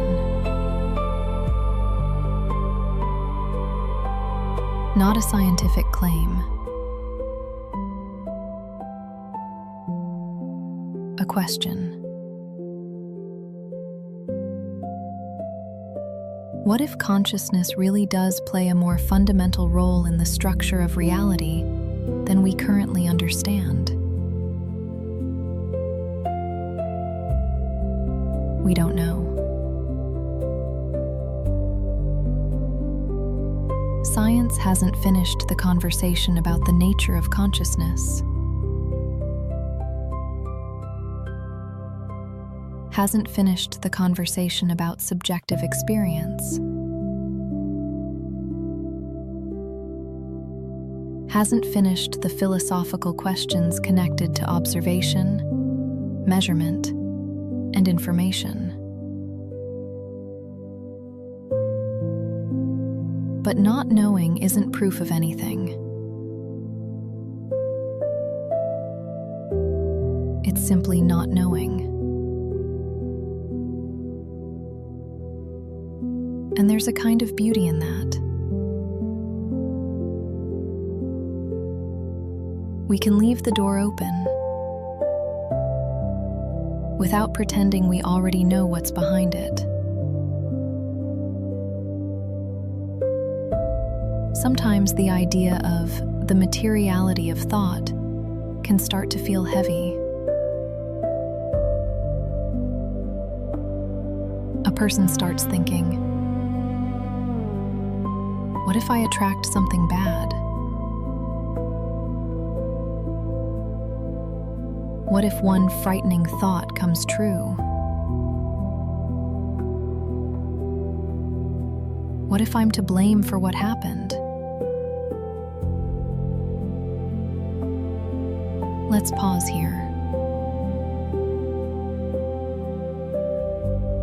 You are not required to blame yourself for every thought.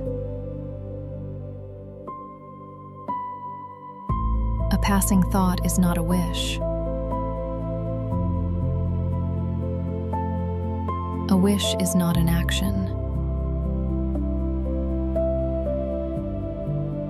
An action is not a guaranteed outcome.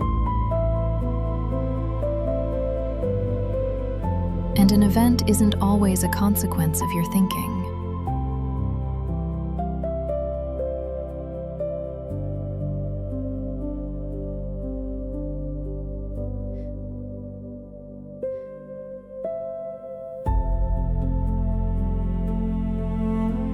The world contains chance.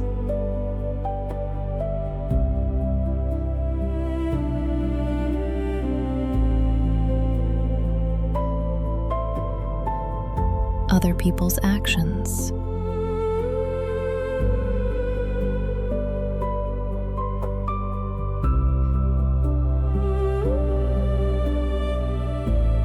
Circumstances we can't control.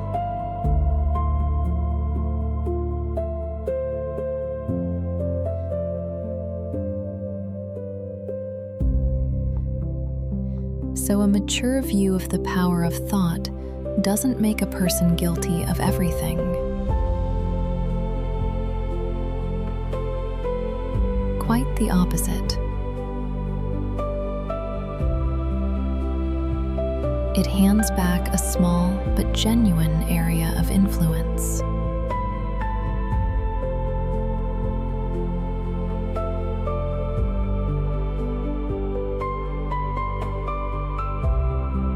You don't control everything,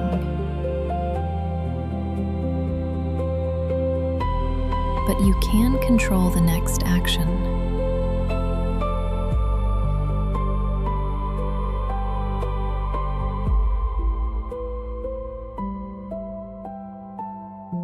You don't control the whole world, but you can choose where to direct your attention.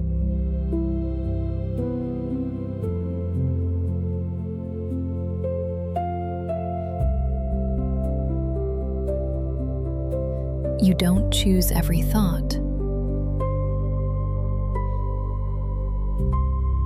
but you can choose which ones you feed.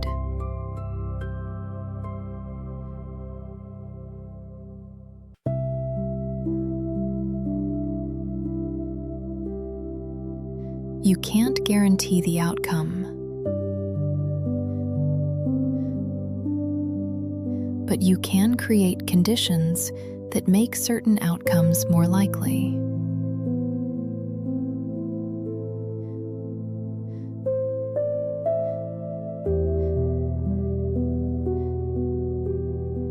This isn't omnipotence. It's responsibility without self-destruction.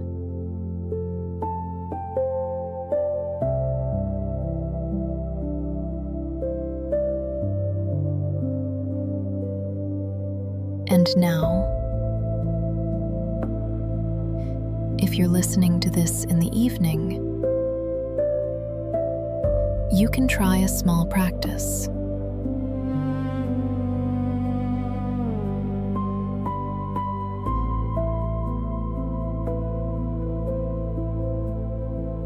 You don't have to believe anything. Just listen.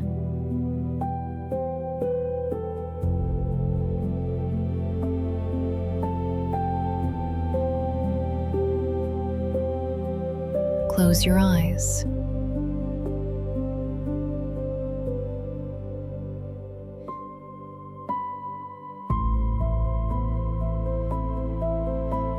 Take a slow breath in.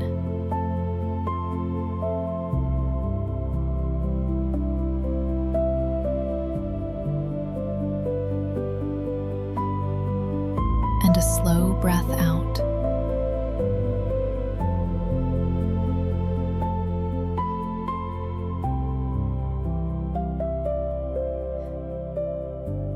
Picture today.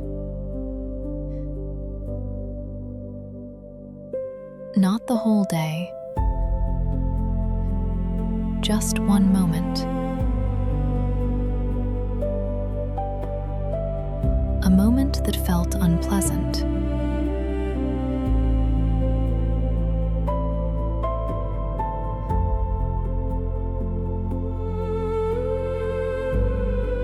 You don't have to relive it. Just see it, the way you'd see a photograph.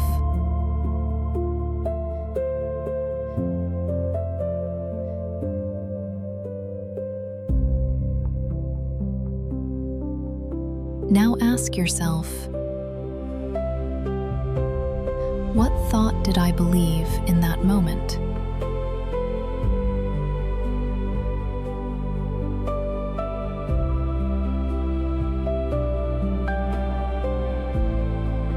Maybe, I'm not good enough. No one understands me. I never get lucky.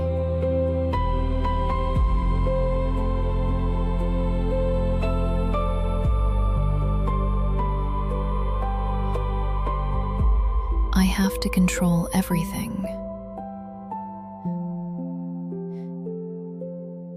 I did everything wrong.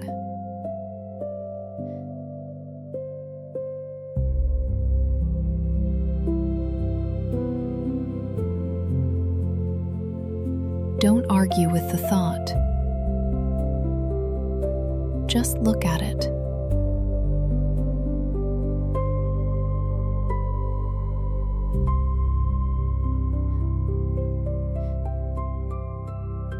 Now picture a different sentence. Not artificially positive. Not everything is perfect. Something more honest. I don't have to know the answer right now.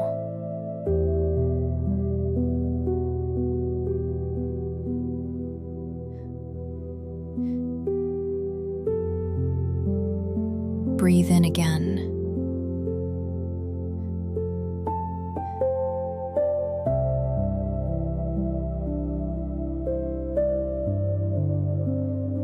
And out.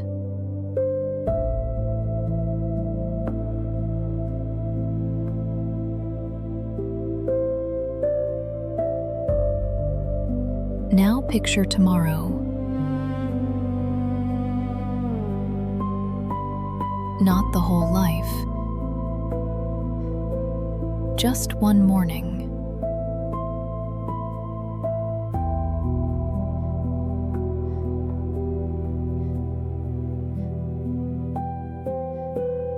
You wake up.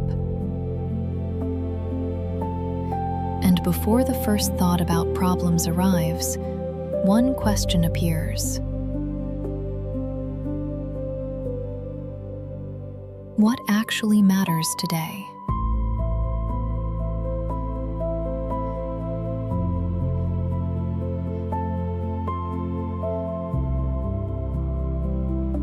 Just one question. Not 100. One.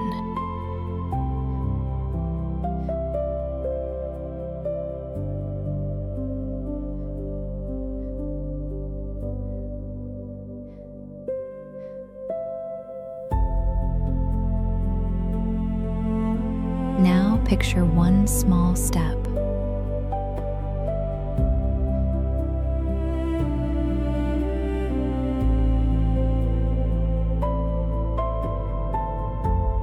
Not a huge transformation, just a step.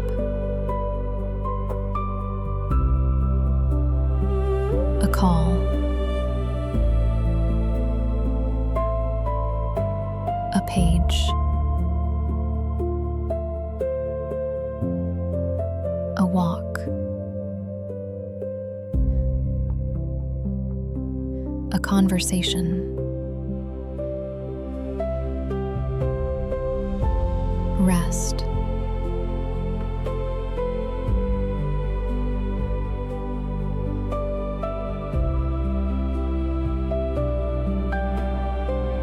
Learning.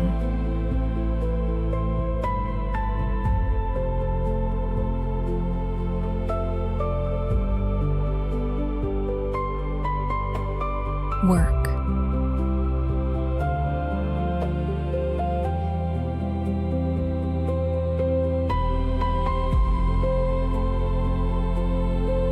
Silence.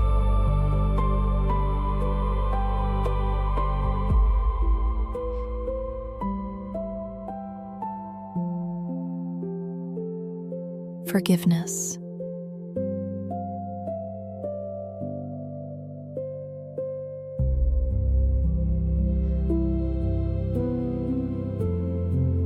Something simple.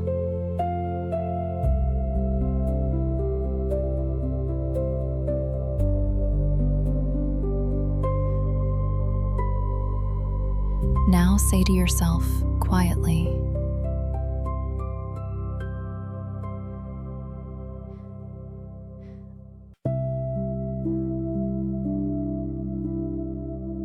I'm not creating the whole world.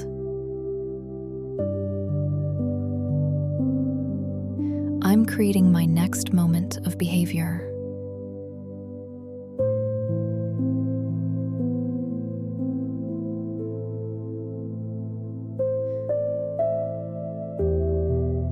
once more. I don't have to control everything.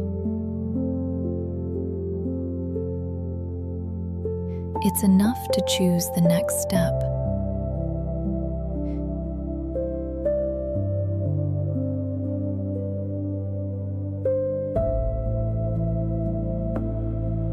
Breathe in.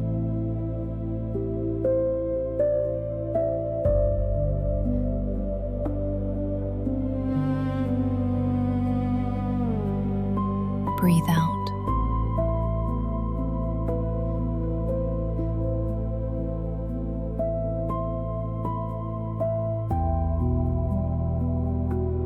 A man spent years dreaming of a house. He drew it, imagined the rooms, the windows, the garden, the fireplace, the armchair,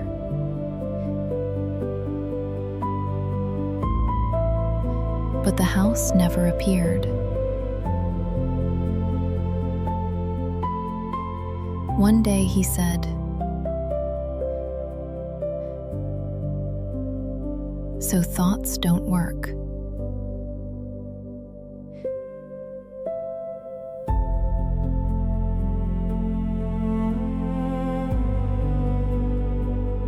An old friend asked him,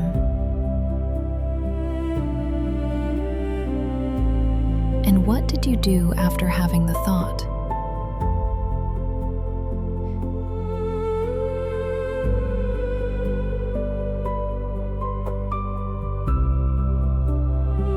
Nothing.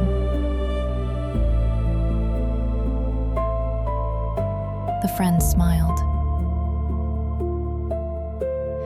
Then maybe the thought did exactly what it could. It showed you a direction.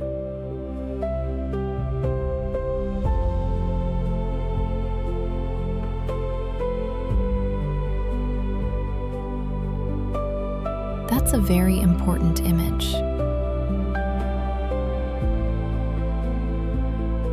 A thought can be a blueprint. But a blueprint isn't yet a house. You need materials, workers, time, mistakes, weather, permits, money, and a great many other things.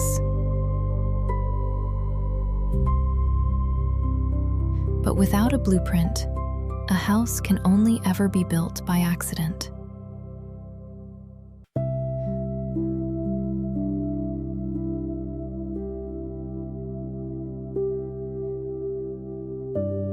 It's the same with life. A thought isn't the whole of reality, but it can be the beginning of a direction.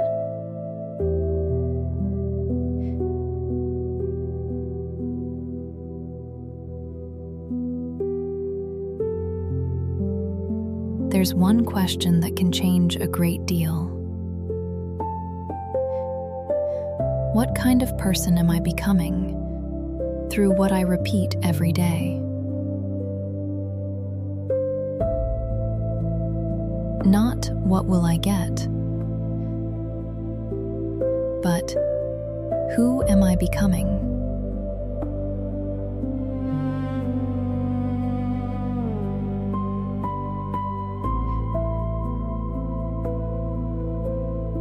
A person who reads every day becomes someone who reads. Someone who trains regularly becomes someone for whom movement is simply normal.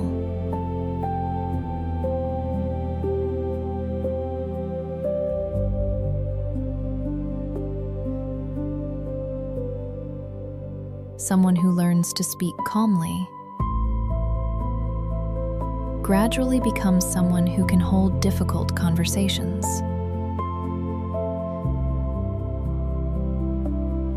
Someone who writes daily may one day become a writer.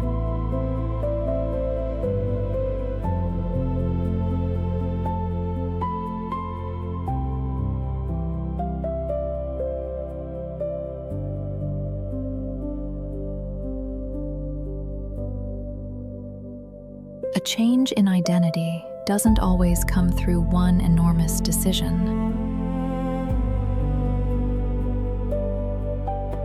More often, it grows out of repetition.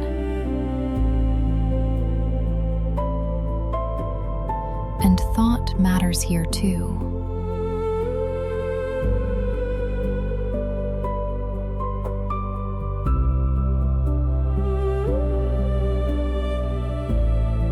Because before an action, a small phrase often appears. I am someone who. That phrase can guide a choice, but it needs confirmation.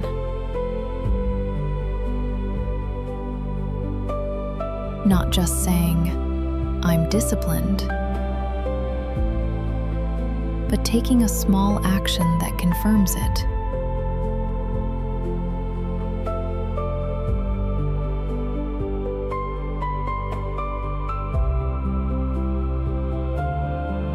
That's how belief in yourself is born.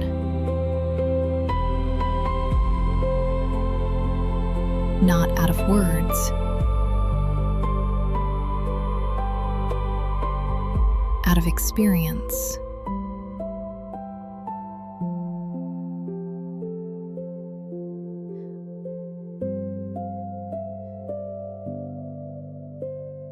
A man cursed the river's current every single day. He said, "Why does the water keep carrying me the wrong way?"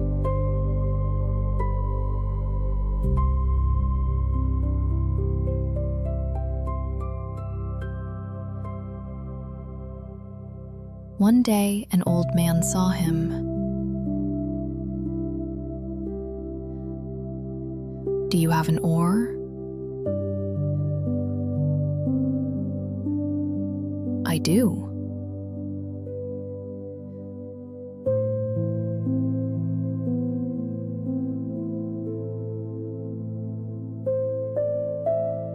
"Then why do you only ever move where the current takes you?"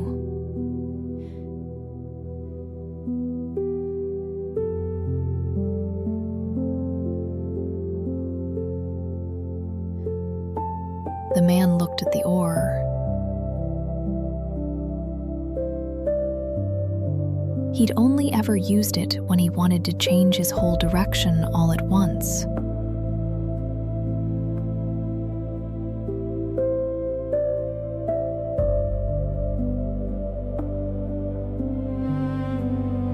The old man said,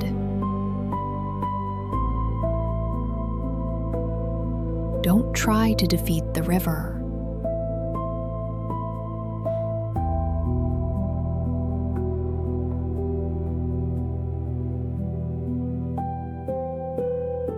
Then what should I do?"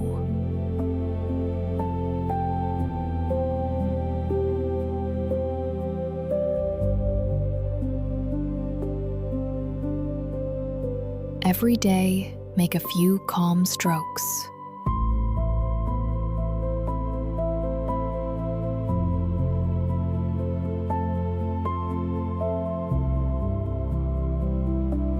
A month later, the man found himself somewhere entirely different. Not because he stopped the river,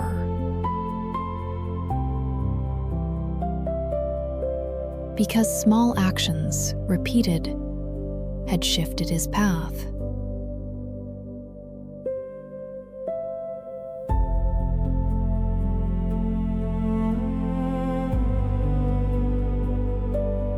There's a smaller story in the same spirit about a fisherman who fished the same river every evening, always the same way, gripping the rod tightly, watching the water without blinking, willing a fish onto the hook through sheer concentration.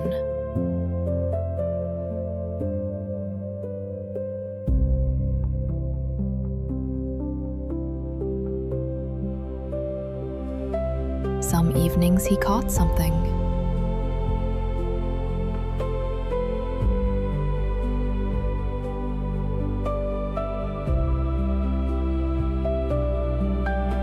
Most evenings his arms just ached.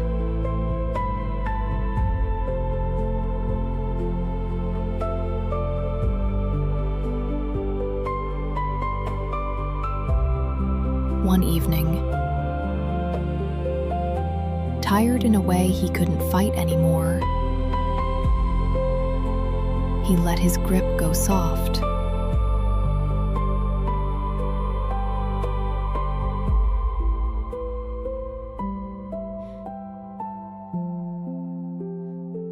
He still held the rod. He hadn't given up or put it down. But his hand simply stopped clenching.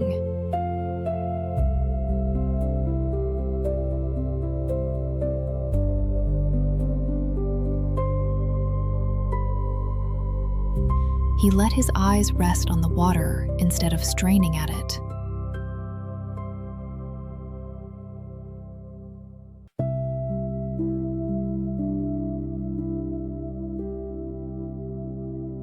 He caught more fish that evening than he had all week.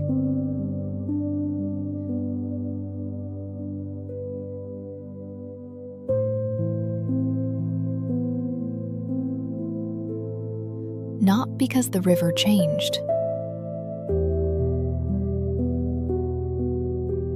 because a soft hand feels a bite sooner than a tired, clenched one ever could.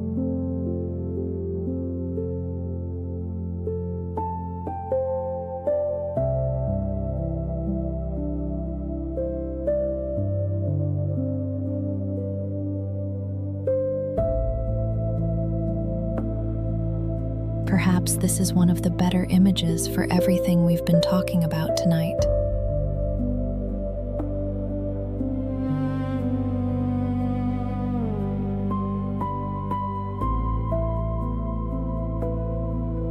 We can't stop the whole current of life.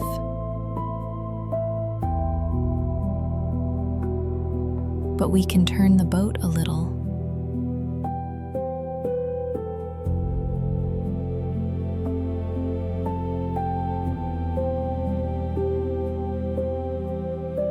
We can loosen the grip on the line just slightly.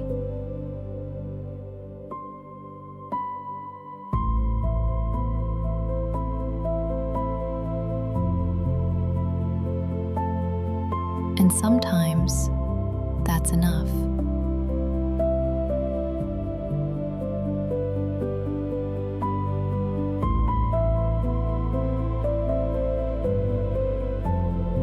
Science isn't obligated to destroy mystery.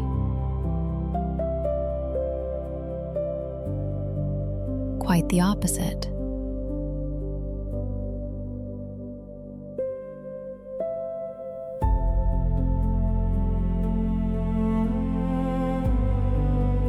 Good science knows how to say, "We know this.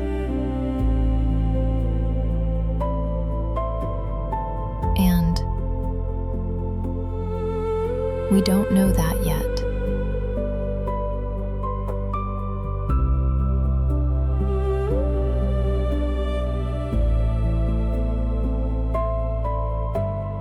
That's a very honest boundary.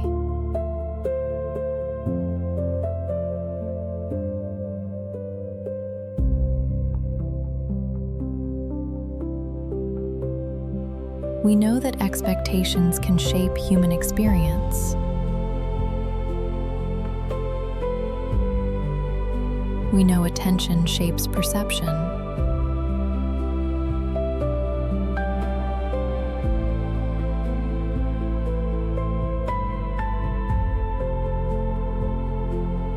We know that imagining actions may be connected to learning.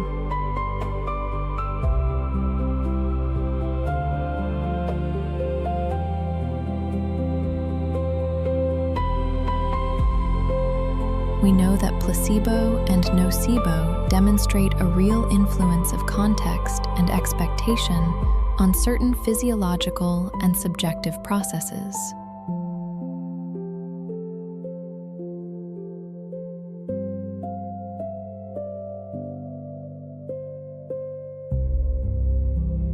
We know that quantum mechanics describes the world at its most fundamental level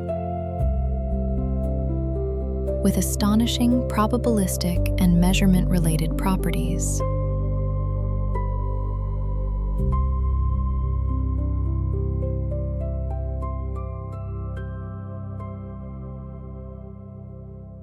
We know the measurement problem remains a difficult philosophical and physical question.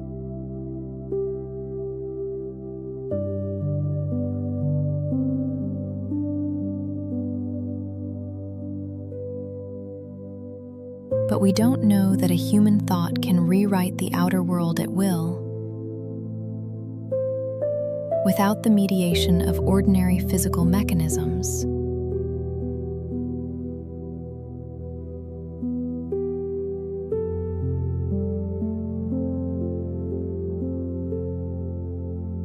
So we can hold on to both the science and the sense of mystery.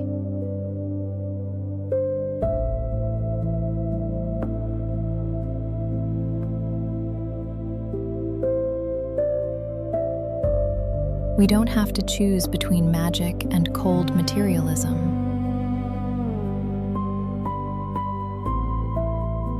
We can say instead, I don't know whether something greater exists, but I do know that my thoughts affect how I live.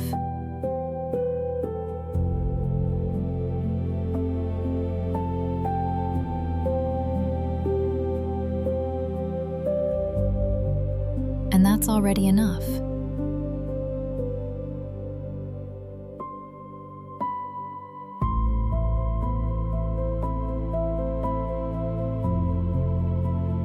The first. A thought is not a fact.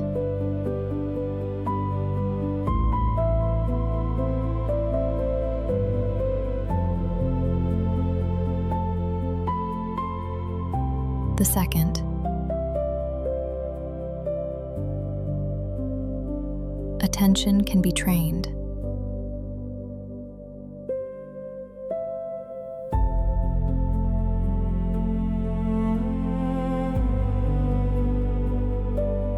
The third.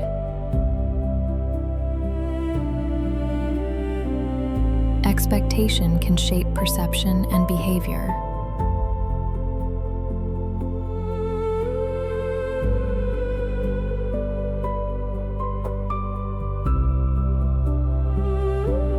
The fourth.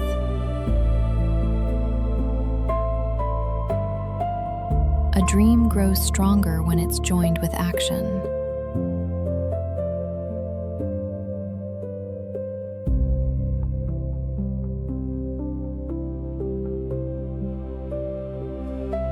And the fifth.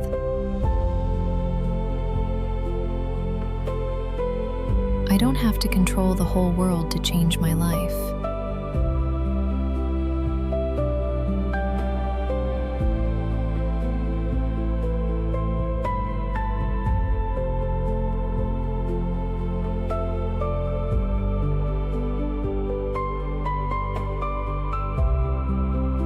Let these thoughts be invitations,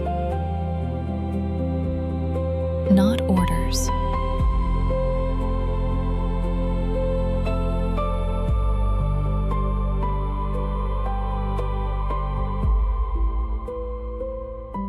There's one last story for tonight.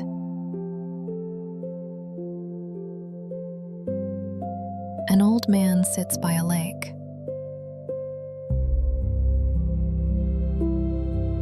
A young man comes and sits beside him.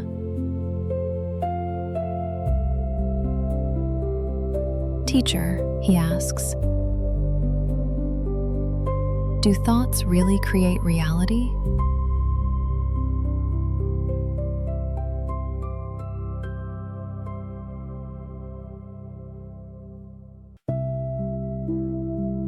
The old man is silent for a long while.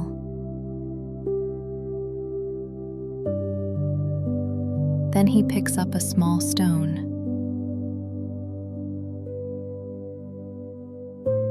throws it into the water.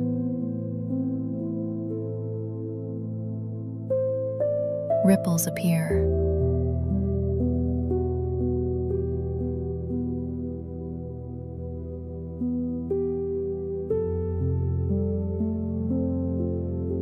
Do you see the ripples?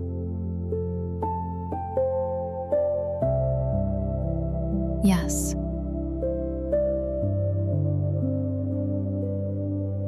And the stone?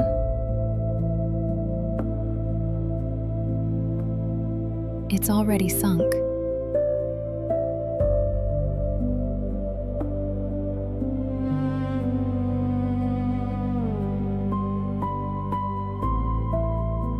But the ripples remain.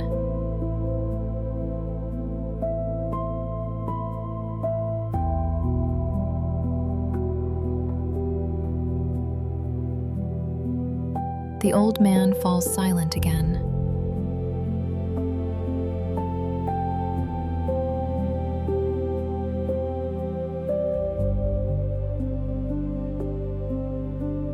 So a thought creates a ripple?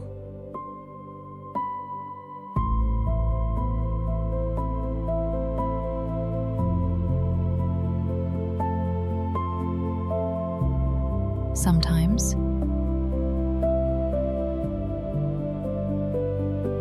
Sometimes.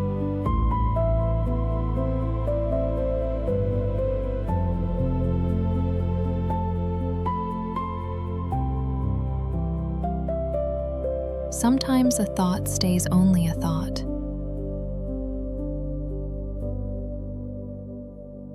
Sometimes it becomes an emotion.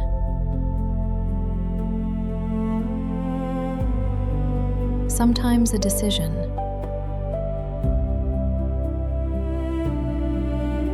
Sometimes an action.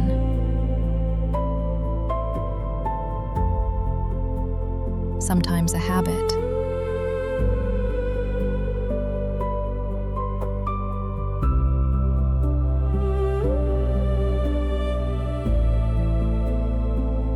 Sometimes a choice that shapes a life.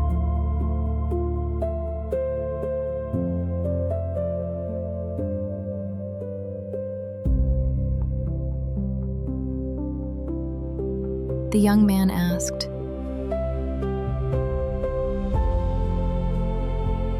"And when does it become reality?"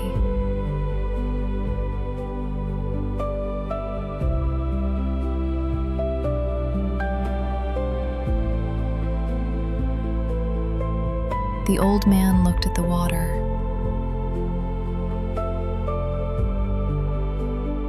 When it meets the world.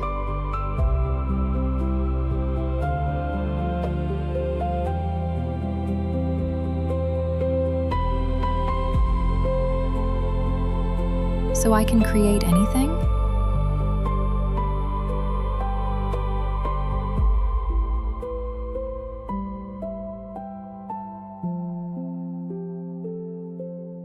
No.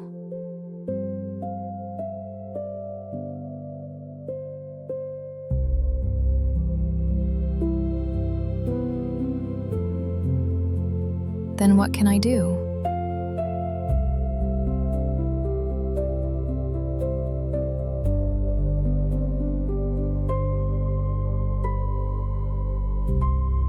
The old man smiled.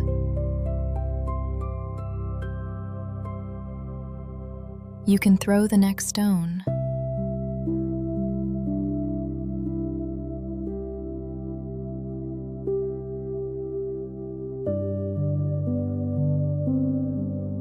And maybe that's all we really need to know.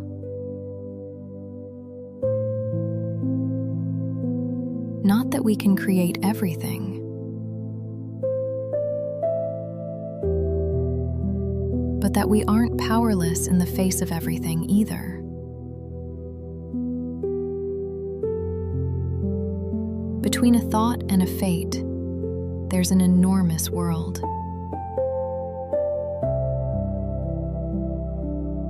In that world, there's chance.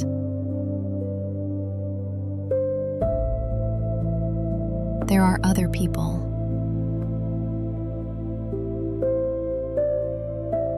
There are circumstances.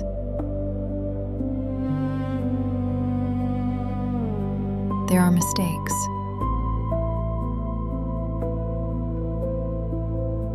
There are opportunities.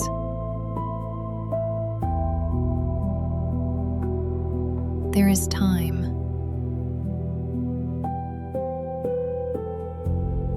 There is our body.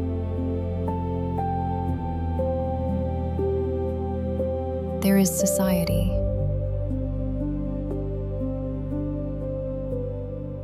There is history.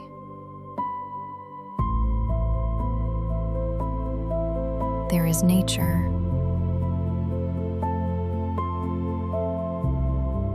But inside that world, small decisions exist.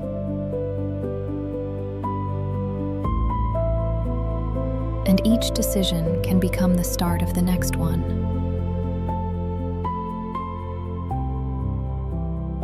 Over the course of a life, a person thinks thousands and thousands of thoughts.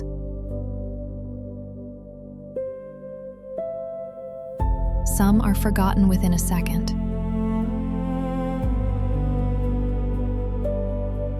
Some stay for years.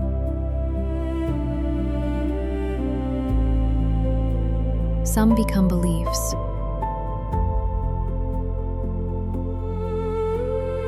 Some become fears.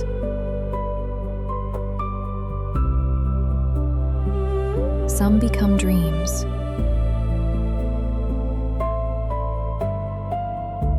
Some become actions.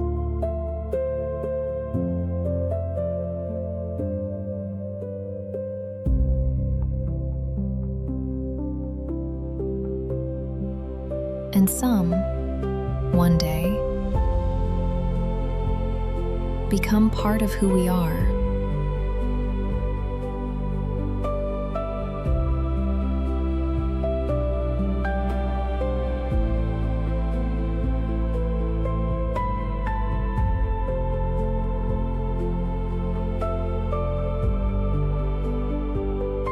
So maybe the question, are thoughts material, isn't quite the right one.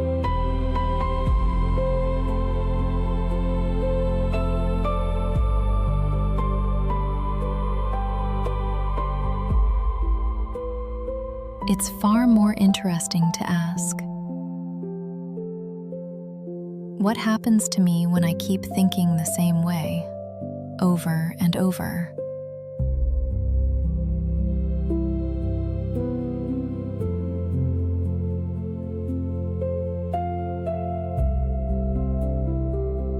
What do I start to notice?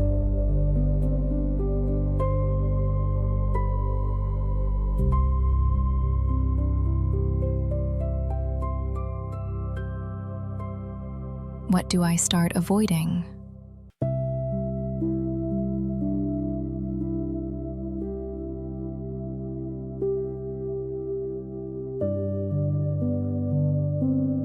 What do I start trying?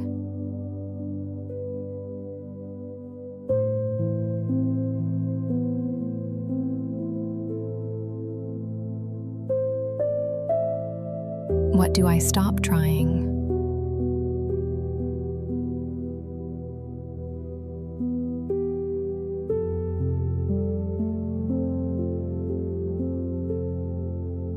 How do I talk to myself?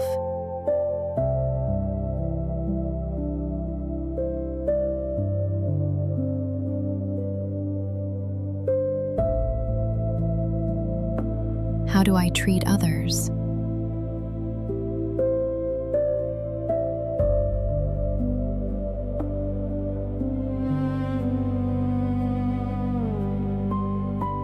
How do I respond to mistakes?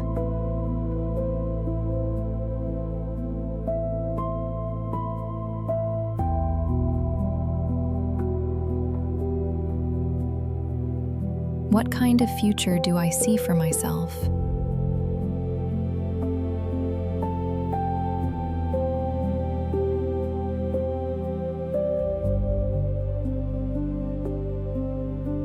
What kind of person forms out of the repetition of these thoughts?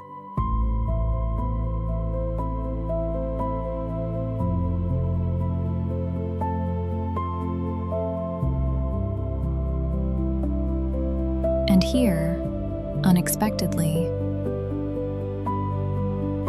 different worlds meet.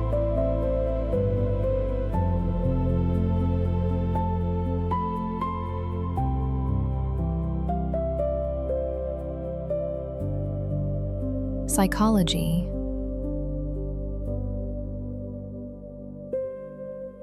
ancient wisdom,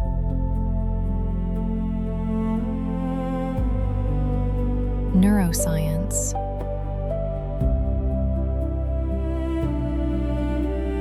philosophy,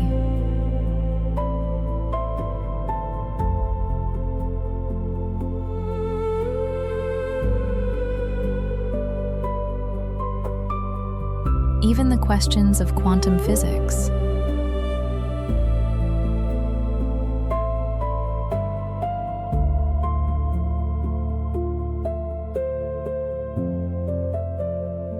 Not because they all say the same thing.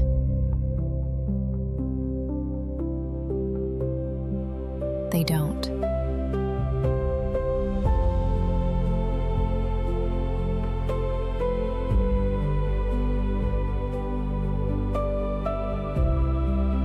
But because each field, in its own way, reminds us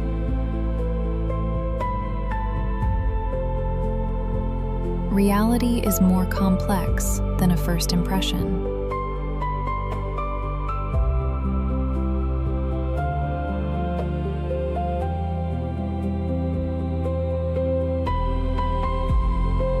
Consciousness is more complex than it seems.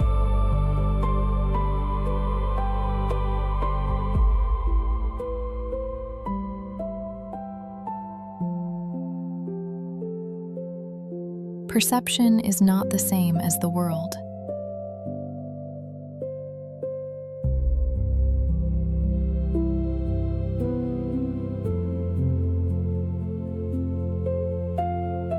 Expectation can change experience.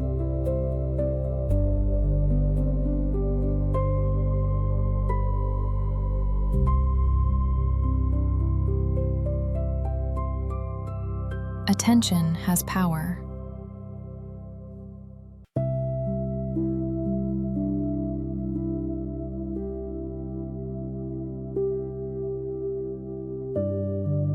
And human action can turn an inner decision into an outer change.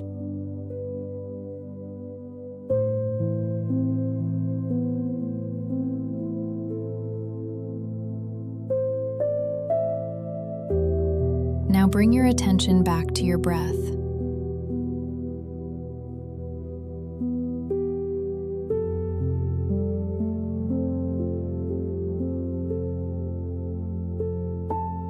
Don't change it.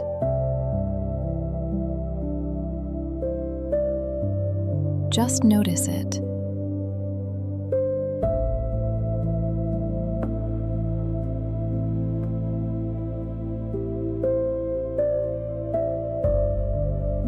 Breathe in.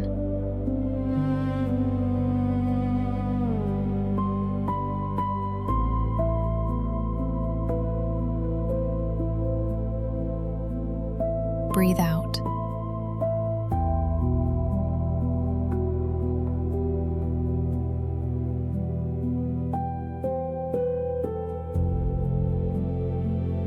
Another breath in.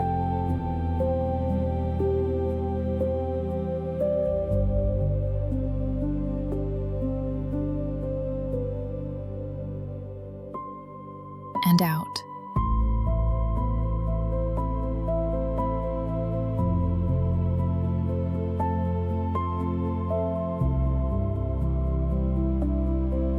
You can let yourself decide nothing at all right now.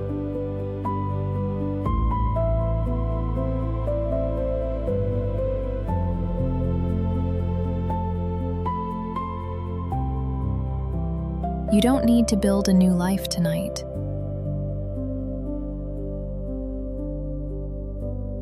You don't need to become a different person.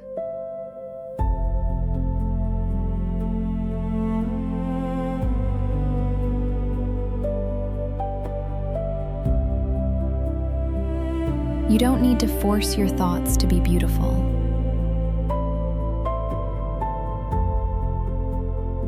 You don't need to fear every dark thought.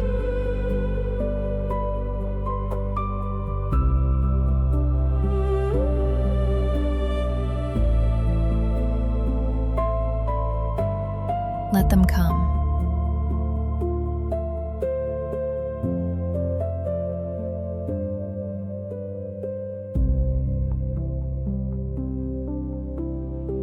And go.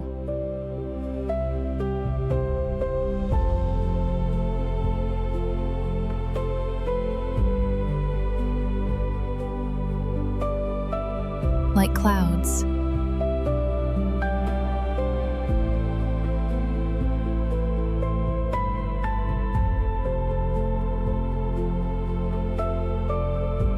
Like waves.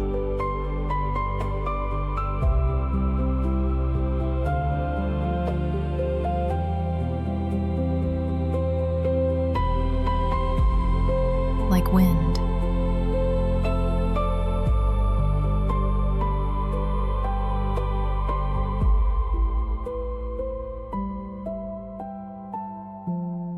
You can notice a thought.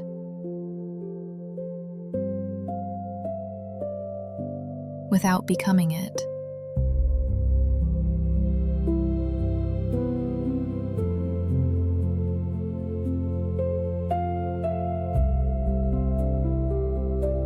You can feel fear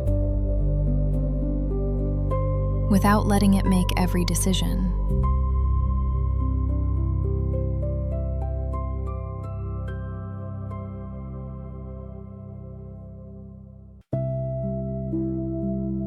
You can dream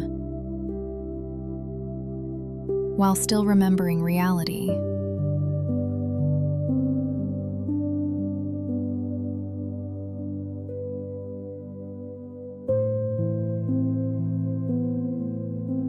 You can believe in mystery and still respect the facts.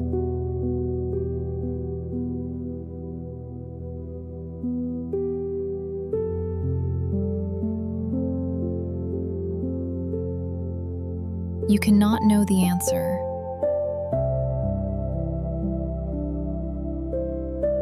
and keep going anyway.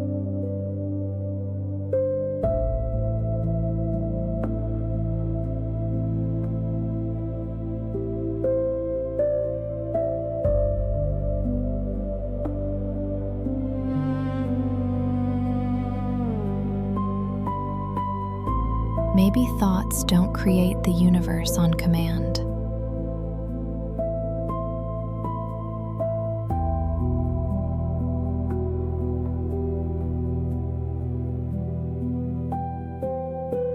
But they do participate in shaping our picture of the world.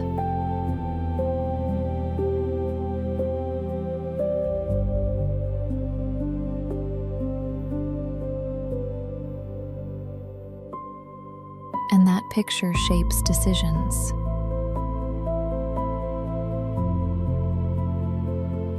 Decisions become actions.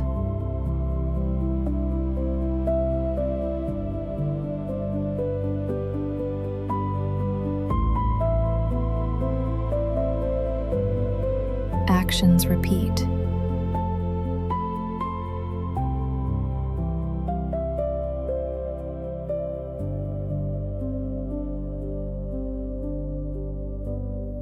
repetitions become habits.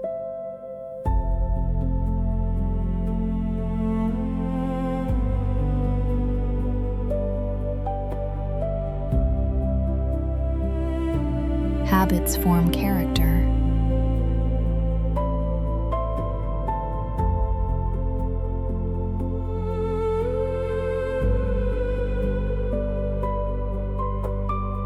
Character shapes choices.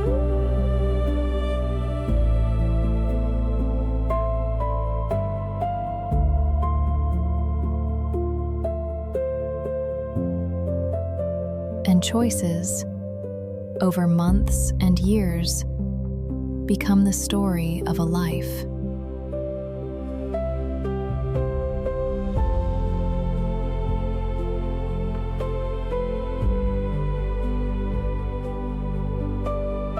And in that sense,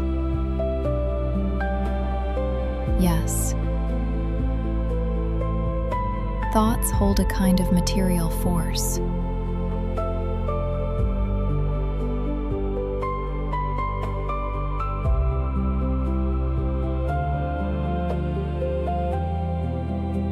Not magical,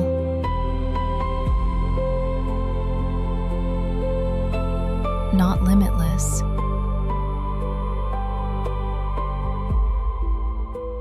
but real.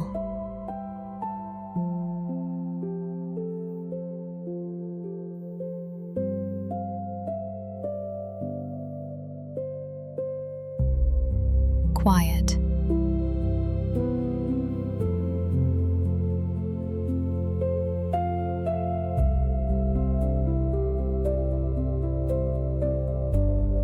Gradual.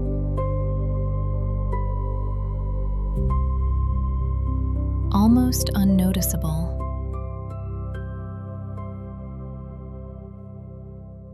Like water, slowly shaping a stone, day after day.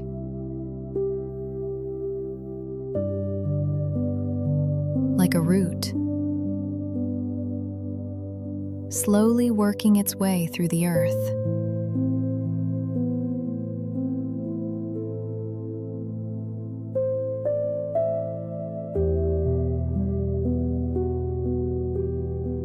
Like a sunrise,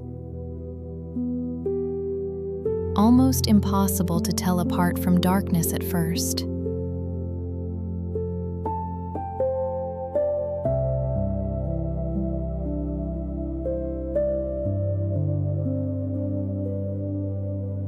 So tonight,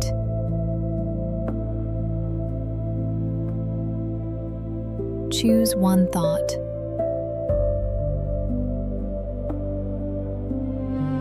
Just one.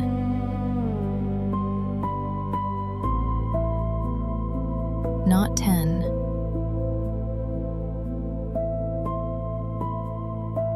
Not 100.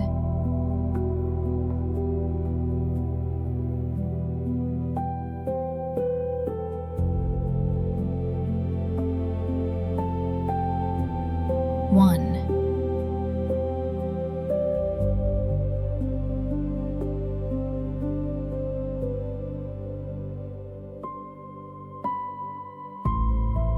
Maybe I can take the next step.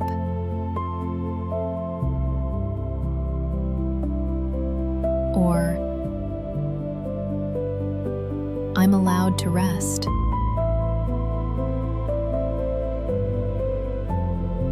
Or I can be wrong and keep going.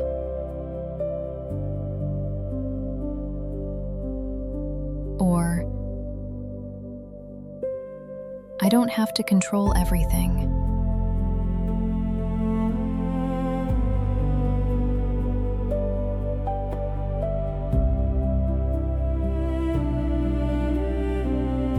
Or simply,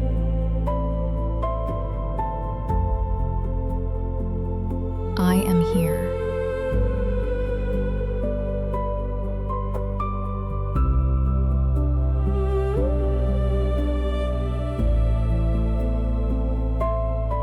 Let that thought not become a spell.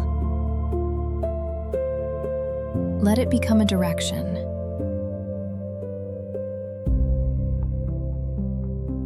Tomorrow, you might forget it again. That's all right.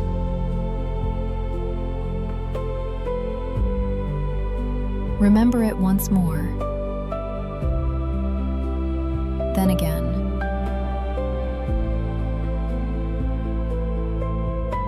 And one day, you'll notice your reaction has grown a little calmer.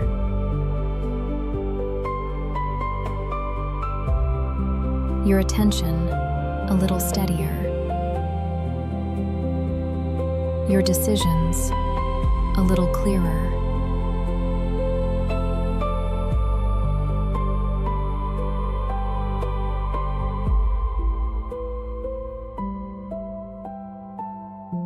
And your life may not have changed completely,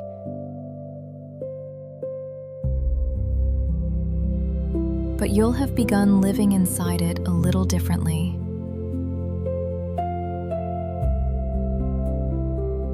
And that's sometimes exactly how the biggest change begins.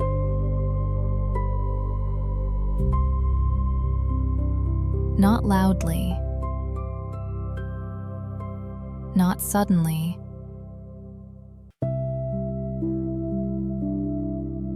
not mystically.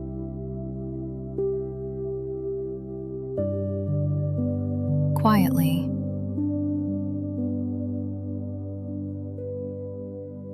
With one thought.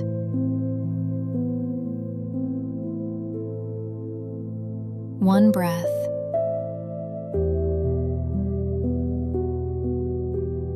One step.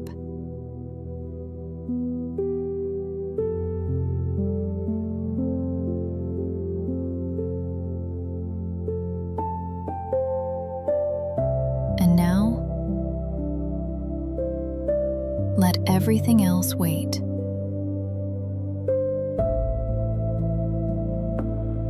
You can let go of today.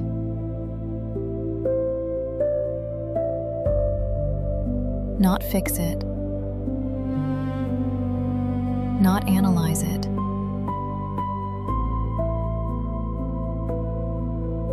Not return to every conversation.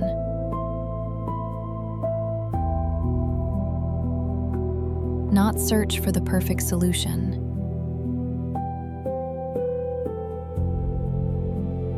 Today has already been enough.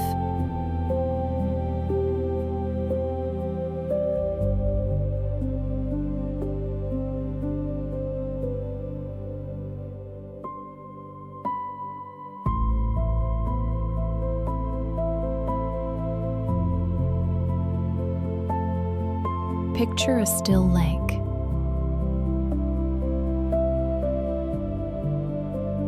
Night water.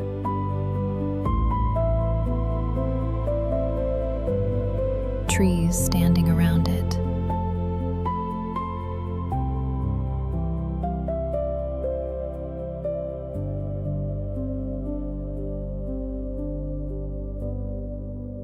A light wind.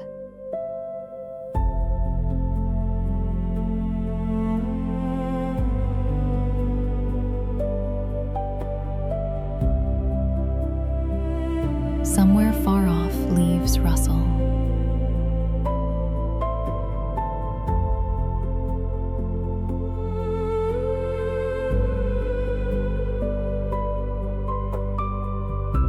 On the surface of the water, a path of moonlight rests.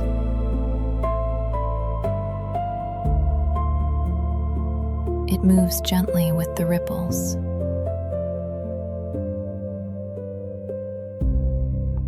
And it seems, for a moment, as if the light exists only there, on the water.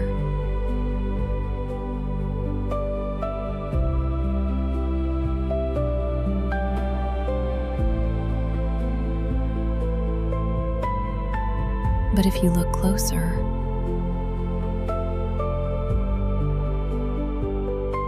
the light isn't only there.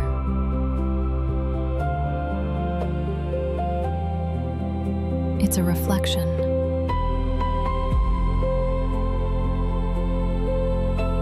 And maybe a thought is a little like that light.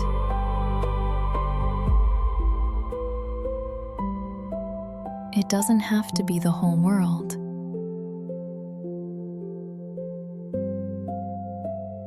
It only has to light the next small stretch of the path.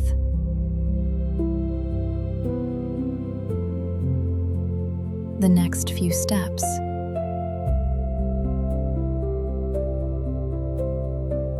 The next step.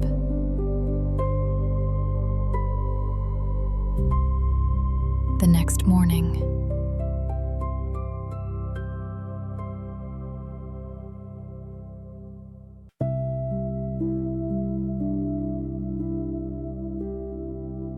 Breathe in.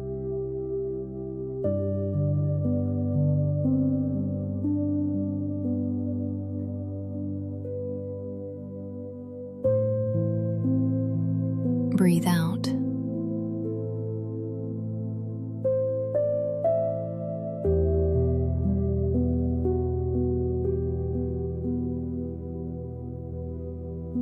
And one last thought.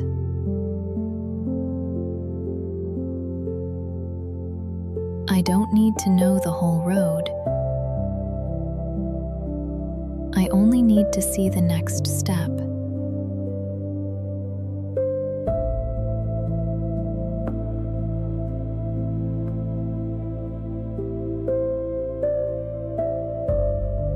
Let this night be quiet.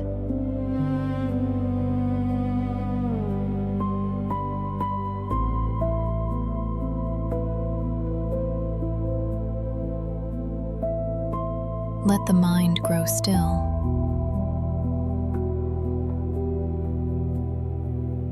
Let the body feel that it doesn't have to hurry anywhere.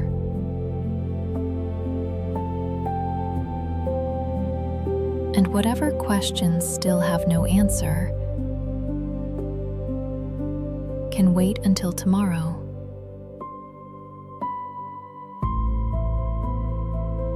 Because tomorrow, there will be a new thought.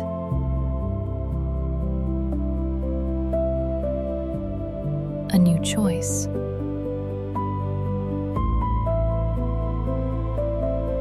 A new step.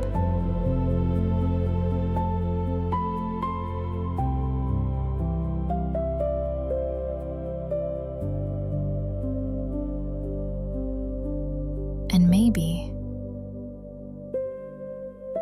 a new story.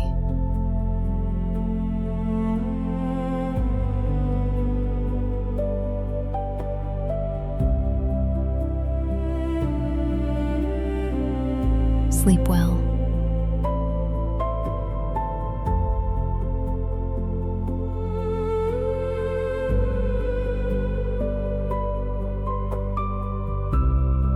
Good night.